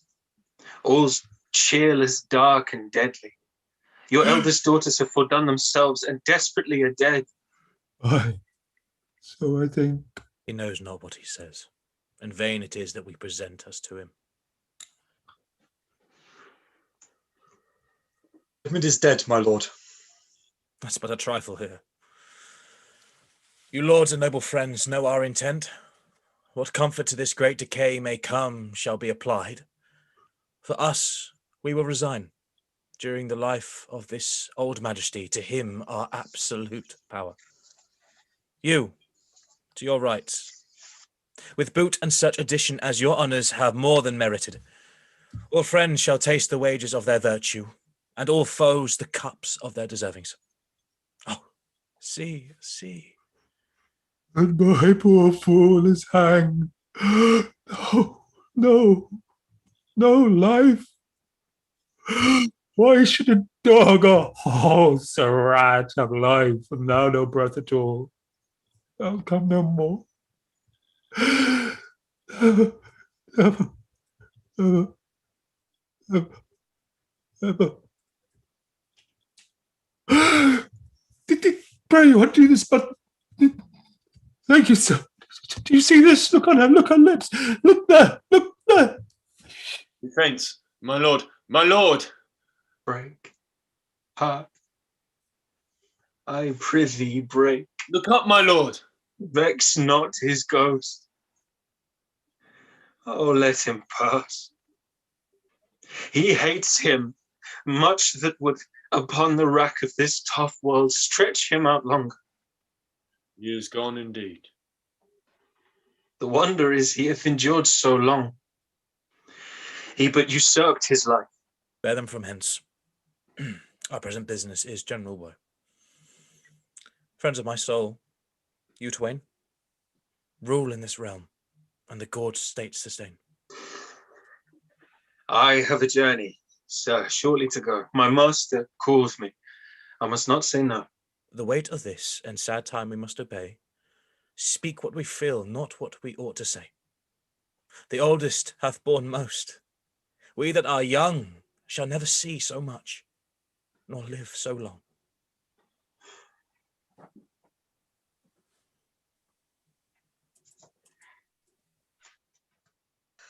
That brings us to the end of this evening's performance. I hope you enjoyed it, if anyone's still watching. And yeah, once again, look, please consider donating to Acting for Others. The link can be found in the description below or in the chat section of the live stream. Please join me in saying a massive thank you to my wonderful cast who have entertained you over the past few hours. From all of us, good night, stay safe, and hopefully it won't be too long before we can be sat in a theatre once again watching a live performance.